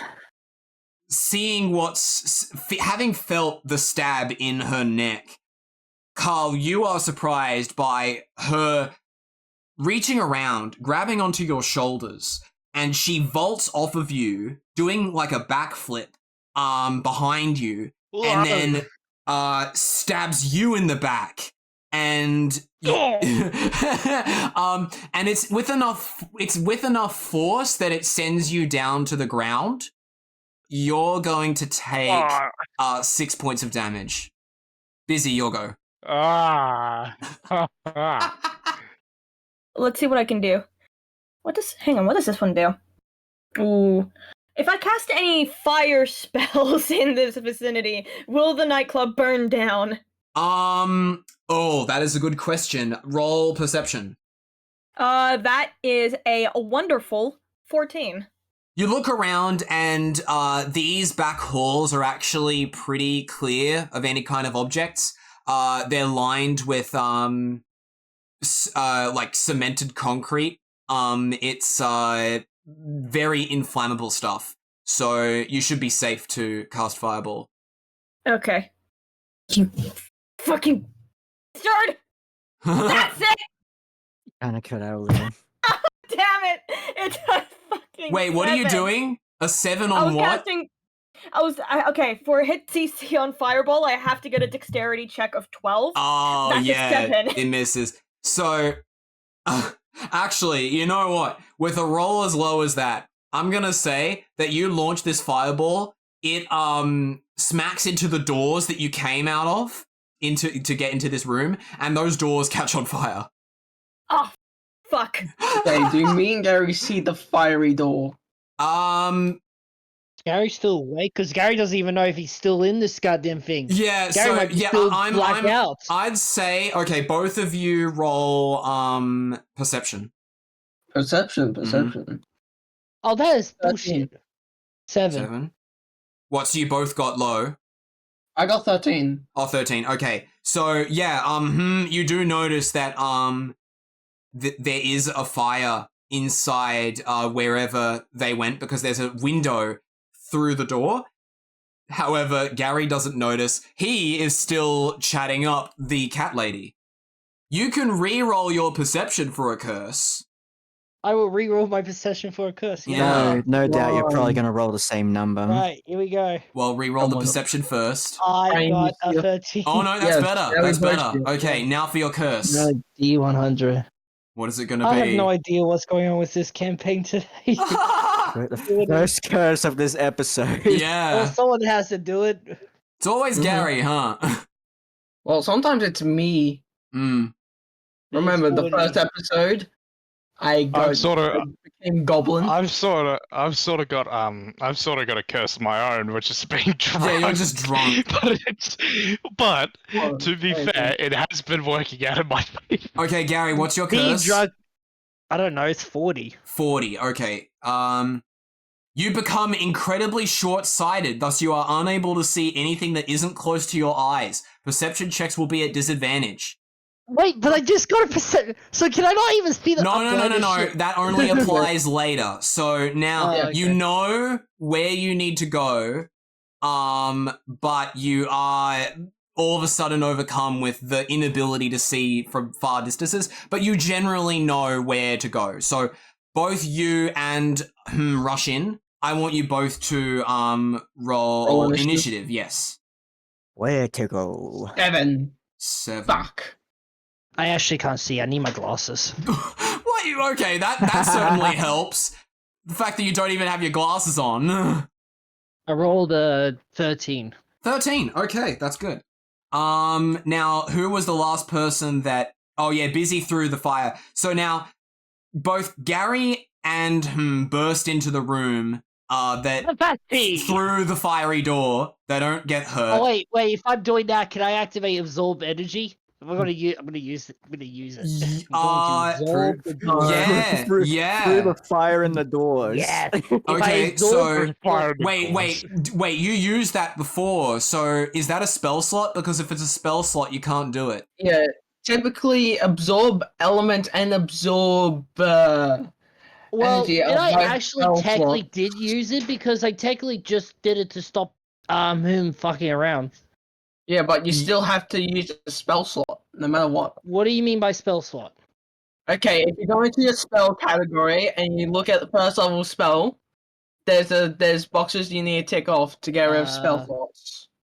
No, alarm doesn't have a spell slot. Yes, it does. It's first level. I'm so confused now. Yeah, but so you can't use any of your spells, but you are here now. Now, Karl, you're attacking first. I'm gonna do a Johnny Cage. I'm gonna do like a little dance. I'm gonna do like a little dance. Okay, can you back to Mortal Kombat? I'm gonna uppercut the flower lady thing. Yeah. The flower lady. Okay, do your hit DC. Wait, isn't that Johnny Cage doing a split and then punching someone in the balls? No, I'm talking. Yeah. No, hold on. Yeah, Johnny Sorry, Cage give me a second. is the only one that can Oh my do goodness, that. are we really researching this stuff right now? Well, I No, know because look. I've seen it happen. I don't Yes, even I'm know talking what's about going on. one. Just Anyways. tell me your rolls, Anyways. please. Anyways, after that interrupted me. That is a 21. Wow, yeah, okay, what's your damage? It's 2. Okay, so you do attempt an uppercut, but really it's just a light punch. It doesn't really move the flower lady at all. I bet she felt that one. I do the uppercut and I just fall flat on my back. Yeah, but yeah, you did hit her at least. Gary, your turn. Right. I got this. Yeah, he's eating. So, Have I been damaged? So No. I grab my sword. My sword Mm-hmm. and I launch it at her, and then realize I hit the wall. Okay, no. Wait, what? I want you to roll hit DC anyway. To answer No, your wait. I changed my answer. My answer. I grabbed my plastic sword without realizing it and hit the damn wall.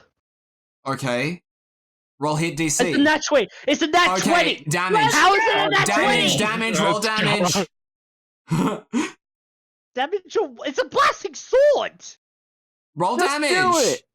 It's 7. Do it. Oh, whoa! Okay. So you Plastic. pull out your plastic sword, and just because you're having so much trouble with seeing, you attempt one attack, and the first one goes into the wall. Upon realizing that you hit the wrong thing, you go to pull it out, and as you pull it out, it flies back, and it knocks into the flower lady, and the plastic actually delivers quite a large gash into her shoulder. Now it's Tipper's go. Oh, So you're on the floor after having freed yourself from the knife. What are you gonna do now? that still stings. Always thinking things through. Yeah. Alright, let's spar. I'm gonna go eeping. Okay. Yup.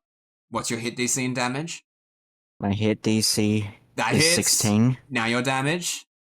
for 4. Yeah. So now, where are you gonna hit it? We're gonna try the torso again. The flower lady realizes that you're going for her, seeing you lunge with this other sword. You're basically just carrying around two completely differently weighing swords, and you pull the EP out, and she's aware of this, so she starts deflecting it with the small knife, but you eventually plunge it directly into her torso.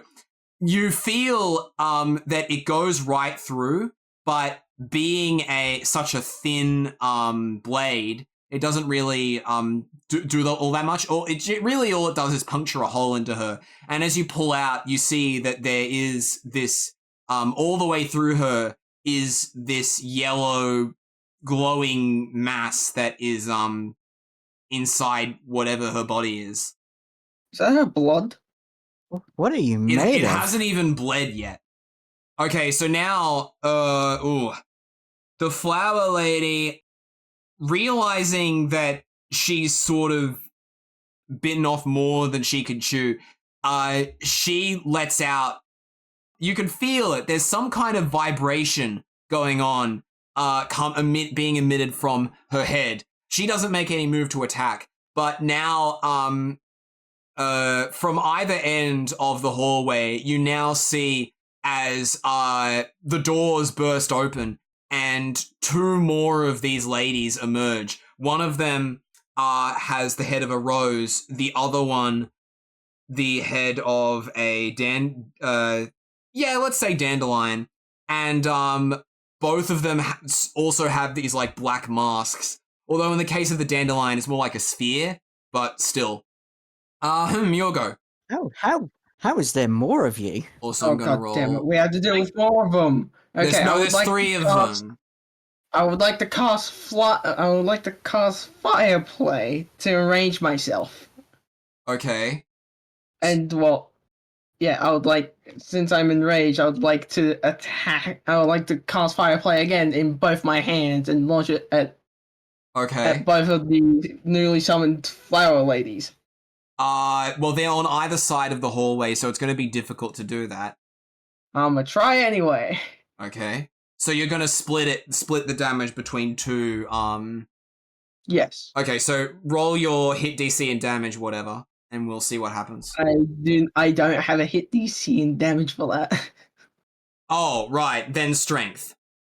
Strength. Mm-hmm. Let's see. 9. You got to be kidding me. Yeah, that's not going to hit. You attempt to pull this maneuver off, splitting your fire play into two separate fireballs, but it doesn't work. It fizzles out as you attempt the split. Bizzy, your go. So, okay, what can I do here? I'm trying to look. I'm gonna try Burning Hands. Oh, okay, Burning Hands, yep. Yeah. Can I reach all three with Burning Hands? Or can you're currently in the middle of the room. The sunflower lady is right on you, and the rose is on one side and the dandelion is on the other. So it might be difficult to reach them from that distance. I'll still cast Burning Hands, so I need to make a dexterity check. Yeah. Please. Are you kidding? No! It's a 6. No, that fails. I wish I can add my inspiration. No, you can't. Well, fortunately for you, it's now your go. Okay. I'm just gonna shoot the sunflower lady. All right. With your gun. Can you even shoot straight? Yeah. Oh yeah, that's true. It's gonna be difficult. So let's roll hit DC with disadvantage. Watch him get like a 19. Watch him get like a really good roll regardless. 11 and a 19. 11. Oh my goodness. Karl, you are on fire when you're drunk. Okay, damage. 2. What, 2? 2 damage. You just keep dealing 2 damage, yeah. Oh my goodness, yeah. Okay, so paper 3 times in a row. Yeah. So now you shakily aim your gun and, you do the manual loading as you normally would. And you fire at it. You watch as the bullet travels directly into the head of the sunflower lady. The mask is only protecting the front of the face. So you see as the bullet enters the back, there is, well, actually, hold on. No, because the lady vaulted over you to get to your back, so you are in front of it. So when you shoot it, it goes through her mask. But it's like once it goes through, it just the bullet only embeds itself a tiny bit in. You could see where the bullet entered into one of its eyes, but apart from that, nothing else has really changed. Now, the Rose Lady, she runs forward and she begins to twirl, spinning so fast that it's like a mini tornado. She bowls right into all of you. I need you all to make dexterity saving throws. That doesn't look good. What did you say? 17. Oh my goodness. Instead of this episode being called the nightclub panic, panic at the nightclub, it should be called Panic at the disco. it should be like called a band. It should be drunk towers.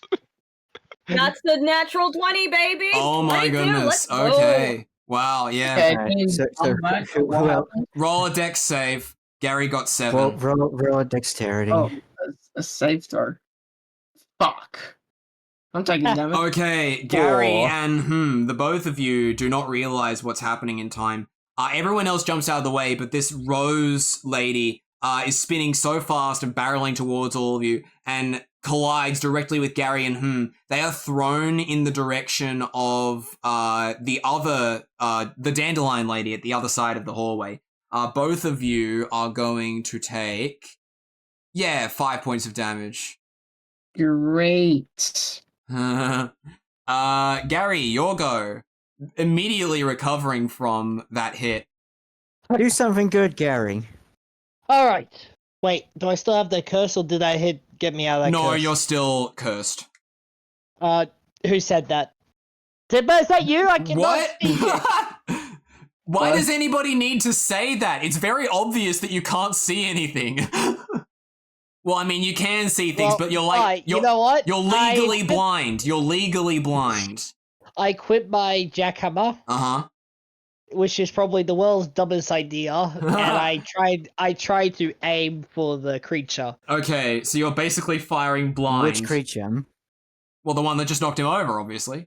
Yeah, but to do this, am I allowed to roll d6 even for I got her odds for I completely miss? No, I'm gonna get you to roll your hit DC normally. Oh, okay. I thought it would be a disadvantage. 24. Let's do that with disadvantage, yes. Oh, okay. I'm not giving you a 24 right at the gate. Like, that's crazy. Okay, that makes more sense. No, I want a 24. No, I don't want a 9. I want a I should have shut up about the disadvantage. Freaking Gary. Okay, no, I'm gonna get you to roll damage anyway. Oh, okay. Yeah. But I will take a penalty off that damage. I got 13. Okay, so I'm gonna say that it's 3 damage instead because, you know, you're firing like crazy. You spray these bullets all over the place and everyone else has to duck down to avoid getting shot. Get down! Karl just stays up, like wobbling around and like stumbling around. And the Rose Lady does take some bullet wounds. Tipper, your go. Alright. I'm gonna do something that's not been done before with Meng. Okay. I am gonna sap with my Excalibur. Oh, what is that? How do you do that? It's an ability with my long sword. If I hit the creature with a long sword, the creature gets a disadvantage on its next attack roll before my next turn. Okay. Yeah. All right. Do your hit DC. I can use it's infinite too. Yeah. Do your hit DC and damage. I'm not hitting. It's 9. Yeah. Okay. So what I'll say is you graze it. You don't deal any damage, but you are going to. It is going to get disadvantage, and that's the Sunflower Lady. Oh, at least I hit someone. Yeah. Okay. Now we move on to. Oh, would you? Speaking of the devil, she turns around now and is going. Has her eyes, the tiny little things, set straight on you. What she does is she flips the knife around to the point like it seems to transform in her hands. And now all of a sudden there's another blade on the end and she grabs it and pulls the two blades apart and reveals that these are nunchucks. And she starts swinging them with the right hand, beating you with them. I am going to need you to take, that would be a strength saving throw. I didn't know those things were bloody nunchucks.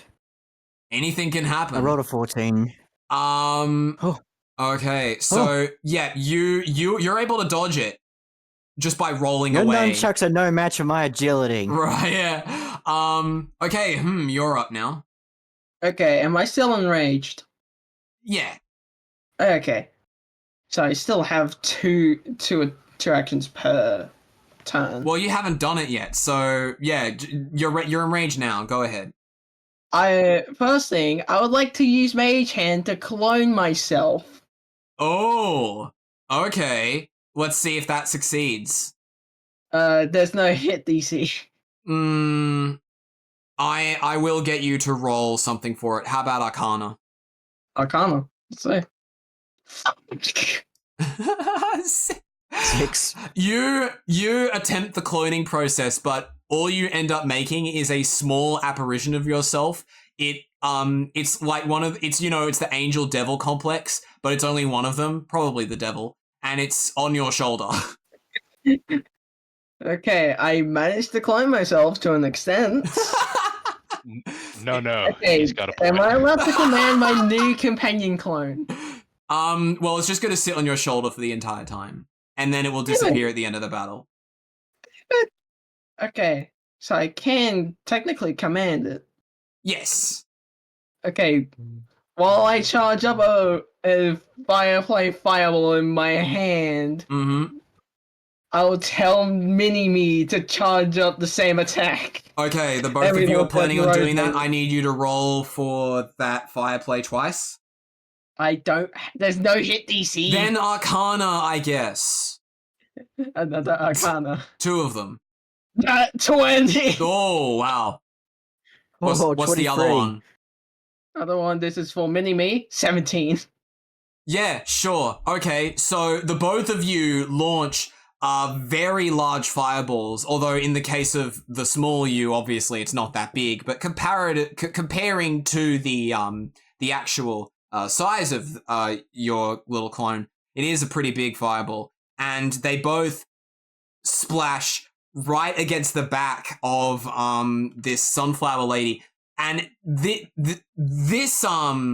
creature is very flammable, so the fire immediately spreads all across the back of it, and you see as this yellow glowing mass begins to emerge more and more. Now it's the dandelion's turn. It braces itself against the door. I believe that Gary and you are the closest to it because of what the Rose Lady did. And it leans down and it begins firing out its little pellets as if they were bullets. As it does so, more of them generate around its mask. So both of you are going to take some damage. Let me just check. What are you guys down to? Who's this? And Gary are both taking damage. Okay, you're both going to take, let's say, 5 points of damage. Roll at 4. Okay, Bizzy, you go. That was his little creature saying that. Yeah. Okay, what am I gonna do? What am I gonna do? So now, all of the flower ladies are sort of arranged in a line, going from the middle of the room to the end. Can I cast Thunderclap? Yeah. Would you like to conduct electricity through all of them, or attempt to do so? You don't have to tell me twice. Anyway, yes, I will attempt to cast Thunderclap. So come on, Constitution, let's go! Come on, you gotta get it. Come on! Yes! Oh! 17! Right, okay, that's good. Does this have damage? Hang on a minute. Yeah, it has damage. Yes, it does. 1d6 of damage. So.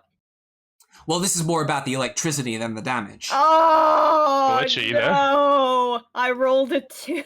Oh, he died. Okay, with a 2, the electricity does not conduct. However, you do. I'm back from the dead.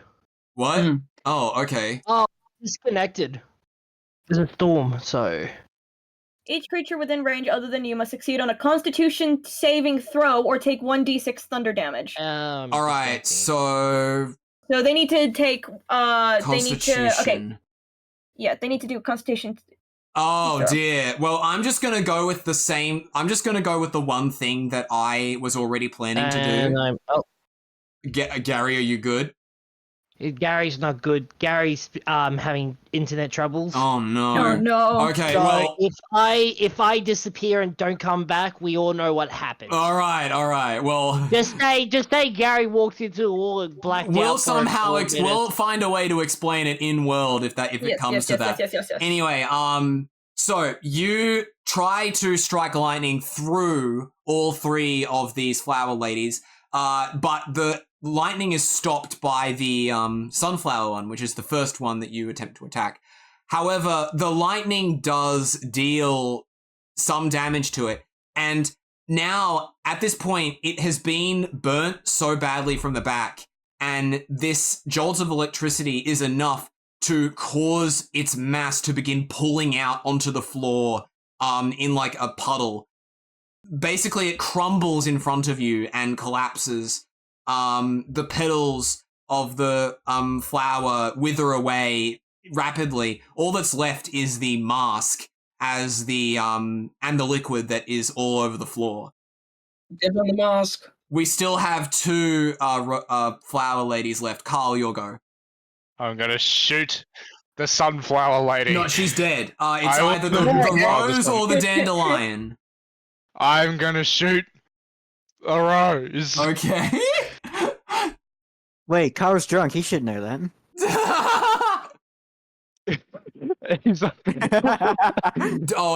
Let me guess. Another great hit DC and another bad damage roll. Oh, I've got a 3. There we go. Yeah, see, I called it. Right? His streak finally ended. Oh no, that was his hit DC, was it? No, it's my hit DC. Oh, okay. All right. So yeah, you my hands. You are still under the belief that the sunflower lady is still alive, so you shoot the dead body, and like you're just shooting the floor at this point. Don't hit the mask. I need that.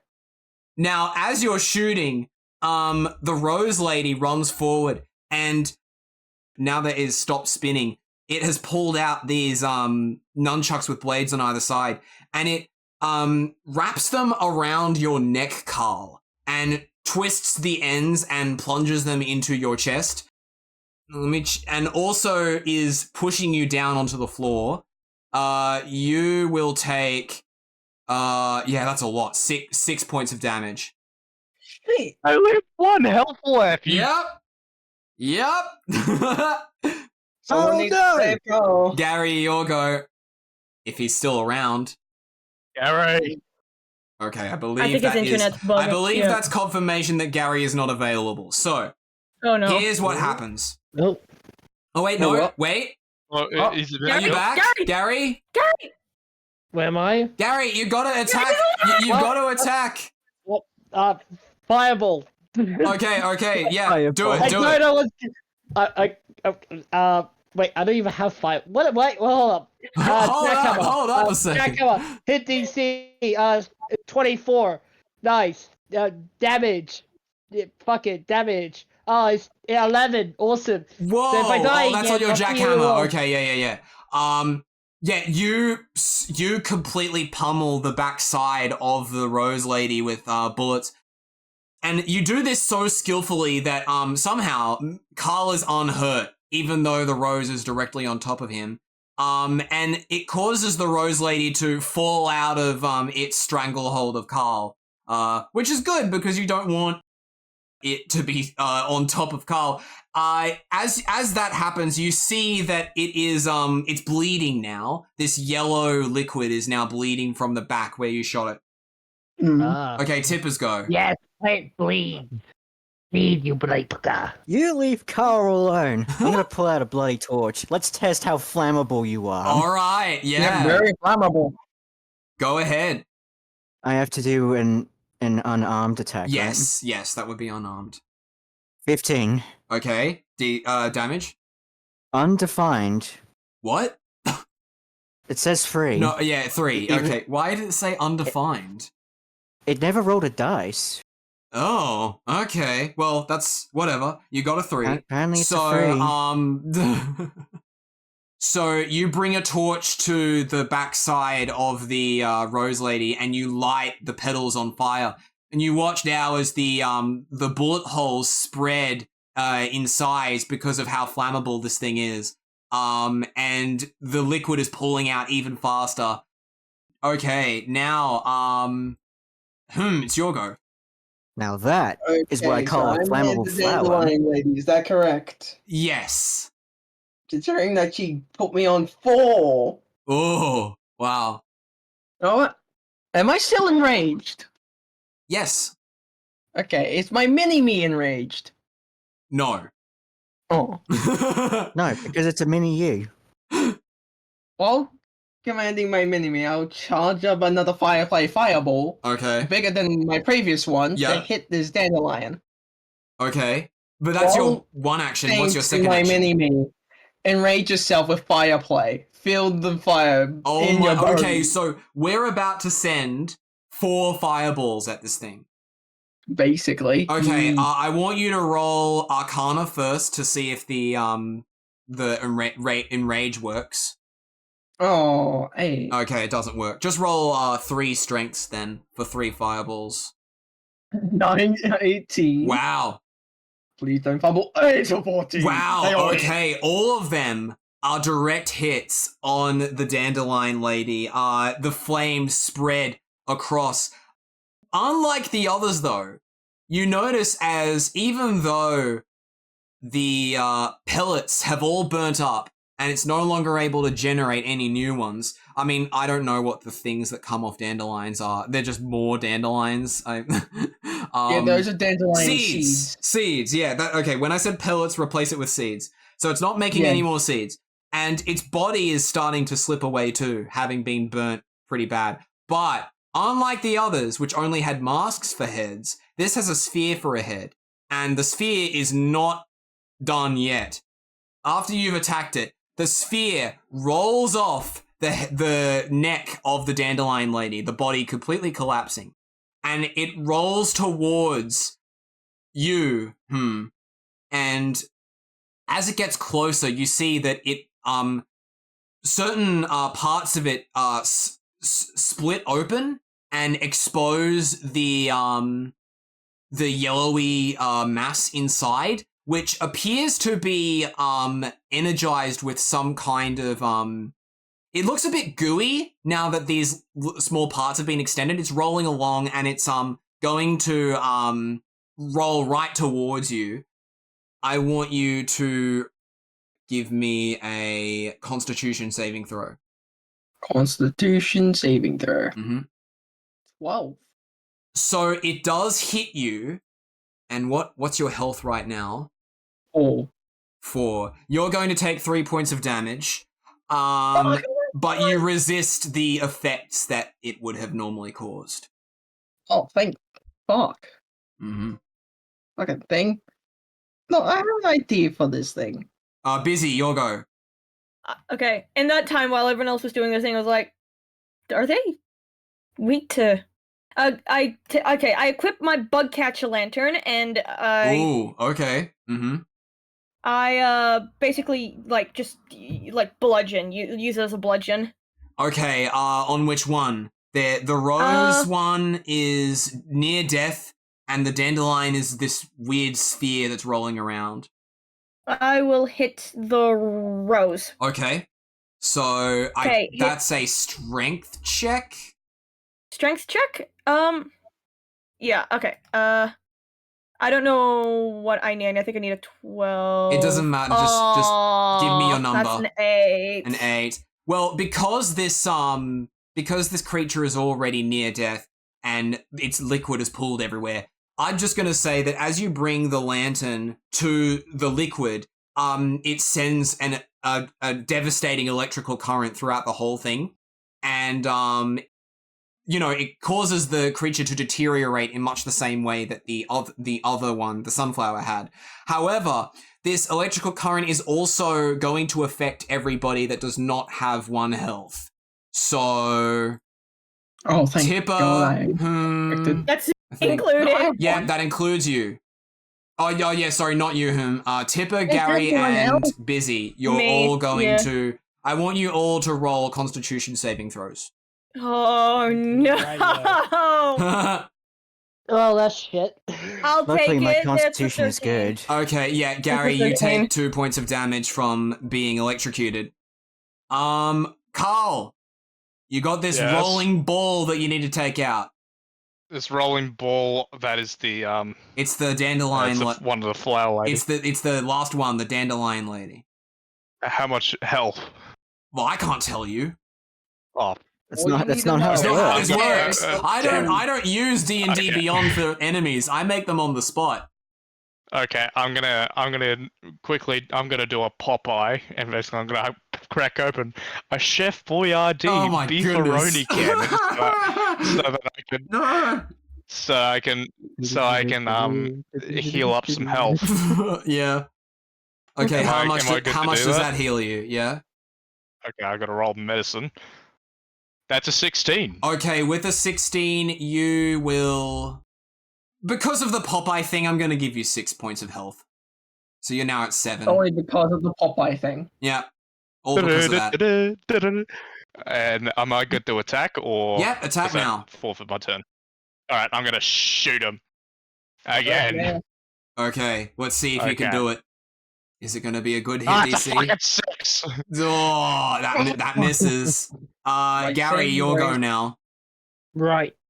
All that's left is the rolling ball that, I believe it attacked, Me.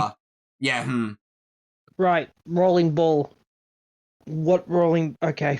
So it's like, it's... I fire my jackhammer. Oh, It's a yeah, 19. yeah, okay, damage Yep. now. Come on. Look at that. It's a 5. Okay, well, with such a high hit DC roll, I'm gonna say that is enough. So you pull out the gun. What are you gonna do to, as like a final send-off for this thing?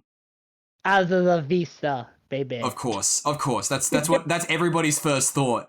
But, I never knew an elf like that knew that line.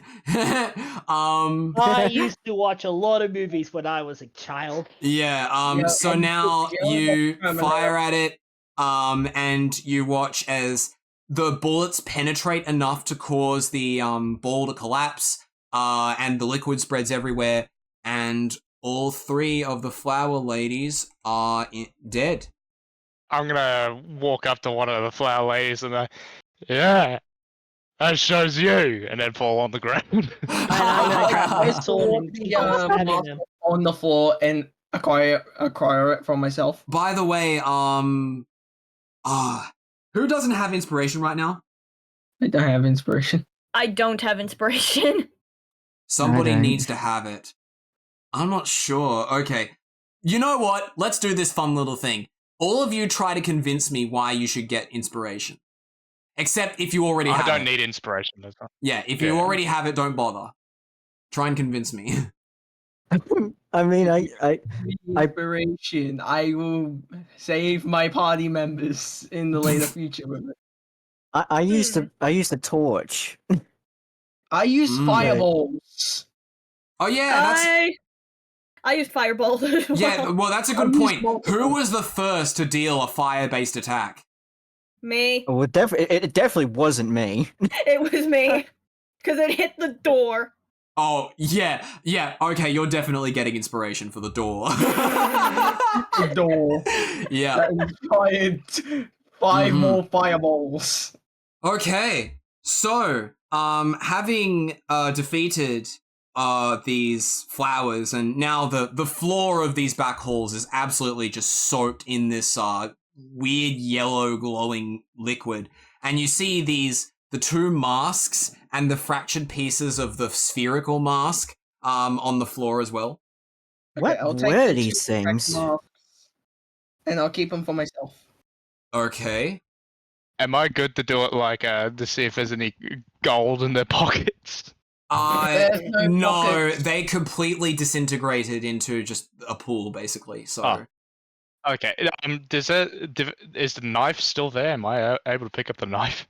Actually, you know what? Yes, that's true. Any weapons? Okay, so there are, in addition to the two masks and the one spherical mask that is fractured completely, there are now also 2 pairs of nunchuck blades. I like one. Okay. I'll take the knife that was used to stab. Well, that's the thing. It's connected to one of these nunchuck blades, so you have to either you take the whole thing or you split it. I'll split it. Okay. Well, how are you going to separate the chain? Is it screwed on? I can use the screwdriver to unscrew it. No, it's a literal chain. I want to bash the chain in. I might as well use the sledgehammer to basically. Oh yeah, that works. Okay. To basically separate it. Does that have a hit DC? Yeah, go on, do sledgehammer first. No. Okay, then do strength check. Strength. Mm-hmm. Wait, that's a strength saving throw. Hold on. Nah, Sorry. not that. Never. You're not in dire circumstances. It didn't do anything. I'm so drunk. I missed the chain entirely. I got a 2. Oh, 2. Yeah. No. Yeah, you're still super drunk. You can't even hit that thing. I'm gonna see if I can slice the chain with Excalibur. Okay. Yeah. Hit DC then. You're seeing what Karl's trying to do. Do I still pick up the masks that are on the floor besides the sphere one? I rolled an 8. An 8. No. Now that you try to do it, the chain is simply too strong to separate these things. Excalibur hits me in the face. Okay, wait. So, yeah, we've got 2 masks, 2 pairs of nunchucks with blades on them, and the fractured pieces of the spherical one, although those aren't going to be very useful. I want to take 1 pair of the nunchucks. Yeah, okay, so Tipper is going to get nunchucks. I would like to go for the masks, please. What, you want both of them? Yes, I want both of the fully intact ones. Okay. And Karl, would you I was still only like... helping Karl because he was my friend. Yeah, Karl, would you still like the nunchucks? Nah, give it to someone else. Okay, that can go to either Gary or Bizzy then. I'll give it to Bizzy. I'm just gonna. Oh, here, catch. Yeah, I want you. Wait. Can I make a dexterity? Yes, dexterity saving throw, definitely. Because that's just gonna be funny. Yeah, it's totally worth it. It's a 13. I wanted to miss. I wanted it to miss. Well, okay.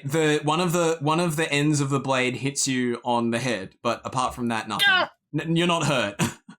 Ow! Fuck. More to gal next time. Should we say that there's yellow, like, glowing goo all over us? No, it's just on the floor. I honestly don't want to touch it. No, it looks radioactive, honestly. It's blinking light. Well, you've been standing in it for a while, and it doesn't seem to be hurting you. It's just blood. Well, I mean, that is because you're all wearing shoes, I think, so... Someone fucking pissed on the floor.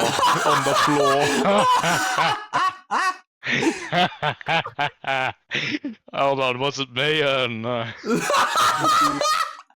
No. No, let's not feed him His lies. pants go wet. I can see the wetness of the pants from here. Okay, well, you've taken care of that.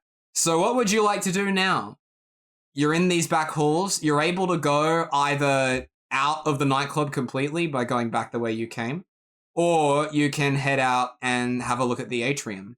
Maybe see something out there. I'm gonna keep to my original task and try to get Karl some fresh air. Like, all right, where were we? All right. Well, I was gonna say, does anyone have any water for the drunk man? I've got a water skin. Yeah, that'll Does do. that count? Okay, yeah, that could work. Karl, open your mouth. We're going to put water inside of you so it can become. Okay, Yeah. someone get me a stool. You have to pay me $20 for that one. No, you're opening that mouth now. You're getting water intake. Wait. Alright, someone grab me. Hang on. Is there a role I can do, like, to convince someone? Is that what? That's persuasion. Persuasion. Can I do a persuasion? On Can I do Karl? a persuasion? Yes. Yeah, do it. Okay. Oh my goodness, this is so stupid. Let's give him water, folks. Let's give him water. Are you kidding me? No, it's a 5. Well, Okay, you're gonna. me Okay, do you have to try and persuade him anyway. So let's hear it. Karl, how about this? Take the water, and it'll be me paying you back for that drink, huh? And I give him a nice little, as sweet of a smile as I can, but considering how little I smiled for like a while, it's very, like, it's not unnerving, but it's definitely there was an attempt. It's like the Garfield smile. Yeah. Okay. Well, Karl, you now have to say basically a refusal. No. No. Okay, I would like to try and persuade Karl to drink water. Okay, so Tipper, you want to try and pour the water into his mouth? Someone grab me. All right. And I'm already holding I'm him. gonna do it. Okay. Wow. So him and Bizzy are both lifting him up. Open wide, Karl. At this point, No, I don't want to. At this point, while Karl is refusing, the water just pours out of the water skin and just splashes Karl on the face, and he does drink some of it. Here's a There pint. you go. See, that wasn't so bad, now was it? I go into the corner and just vomit. Okay. and it's mixing with the yellow goo too as well. Oh no! Oh. Karl. I Don't pat him on the back defecate here. like, You'll get us a defecating charge. What? defecating! Well, that's defecating. No, it's not. I pat him on the back vomit. like, For there you vomiting go. in a public area, you can get a defecating charge. Oh, like a criminal? Oh, no, drunk. no one sees you. Alright, well, I'm down to 3 pints of water skin now. Yeah. And now I have 3 masks in my inventory. Should I do a constitution like check to see if this sobers me up or not? Intelligence check. Yeah. Intelligence? Yeah, Okay. Constitution is physical effects. I got an 18, so Yes, you sober up. Finally. You come back to the world of the table. Karl's coughing is always so funny, especially how it like cuts out in Discord. Finally, you come back into the world of the sober. While I pet his back. I'm gonna readjust my tie. Yeah, you might as well light yourself a cigarette as well. Oh. Yeah, I'll do. Yeah, I'll do it. Like that's the first thing he does whenever he wakes up. I'll do That'd it. be the last thing on my mind. I'll do that. I'll do exactly that. Yeah. Well, I do not regret anything that I did because but I do not remember a single thing. Okay. You had to find the flower What was thing, the original? and you killed them. So that's why there's blood on the floor. Yeah, I guess yellow you can call it blood. blood. Oh, actually, I just realized that the door that leads to the way back is still on fire, and it's only gotten worse as time has gone on. So you probably won't be able to go back. Did you guys do that? If I remember correctly, it was her. Hey, look, what else was I supposed to do? So Well, now, it's got me and Gary here. now looking out, you Should see we that there's a number of single doors on your right, but to either side are 2 double doors. Let's try to get out of here. As I say, this the sprinklers turn on. Oh my goodness, this is just a mess of like all kinds of liquids. Yeah. It's a Okay, mess so would you guys vomit like to or move to pit. one of these doors? Well, my chainmail armor's not shiny anymore. Yeah, That's the least of your concerns. Let's just get the hell out of here. So, yeah, I'm in agreement. you all move through these back halls, and you try to open the doors that are like the single doors, but they are locked. You are unable to open them. However, open the door. I can lockpick the door. No, fuck your lockpick. I'm kicking down the door. I'm gonna shoot the door. Oh my goodness! So, as I'm gonna try and open. As Karl, okay, so all these things happen at once. Karl attempts to lockpick. Bizzy is pushing on the door handle really hard. Gary is shooting, and Karl is is kicking the door. Obviously, Hm's effort pays off as the door just breaks off its hinges. And I do nothing. Yeah, and you see that it falls forward, and we're like, oh, that works. Yeah, and you come back into what's clearly another one of these like transition rooms between here and the nightclub.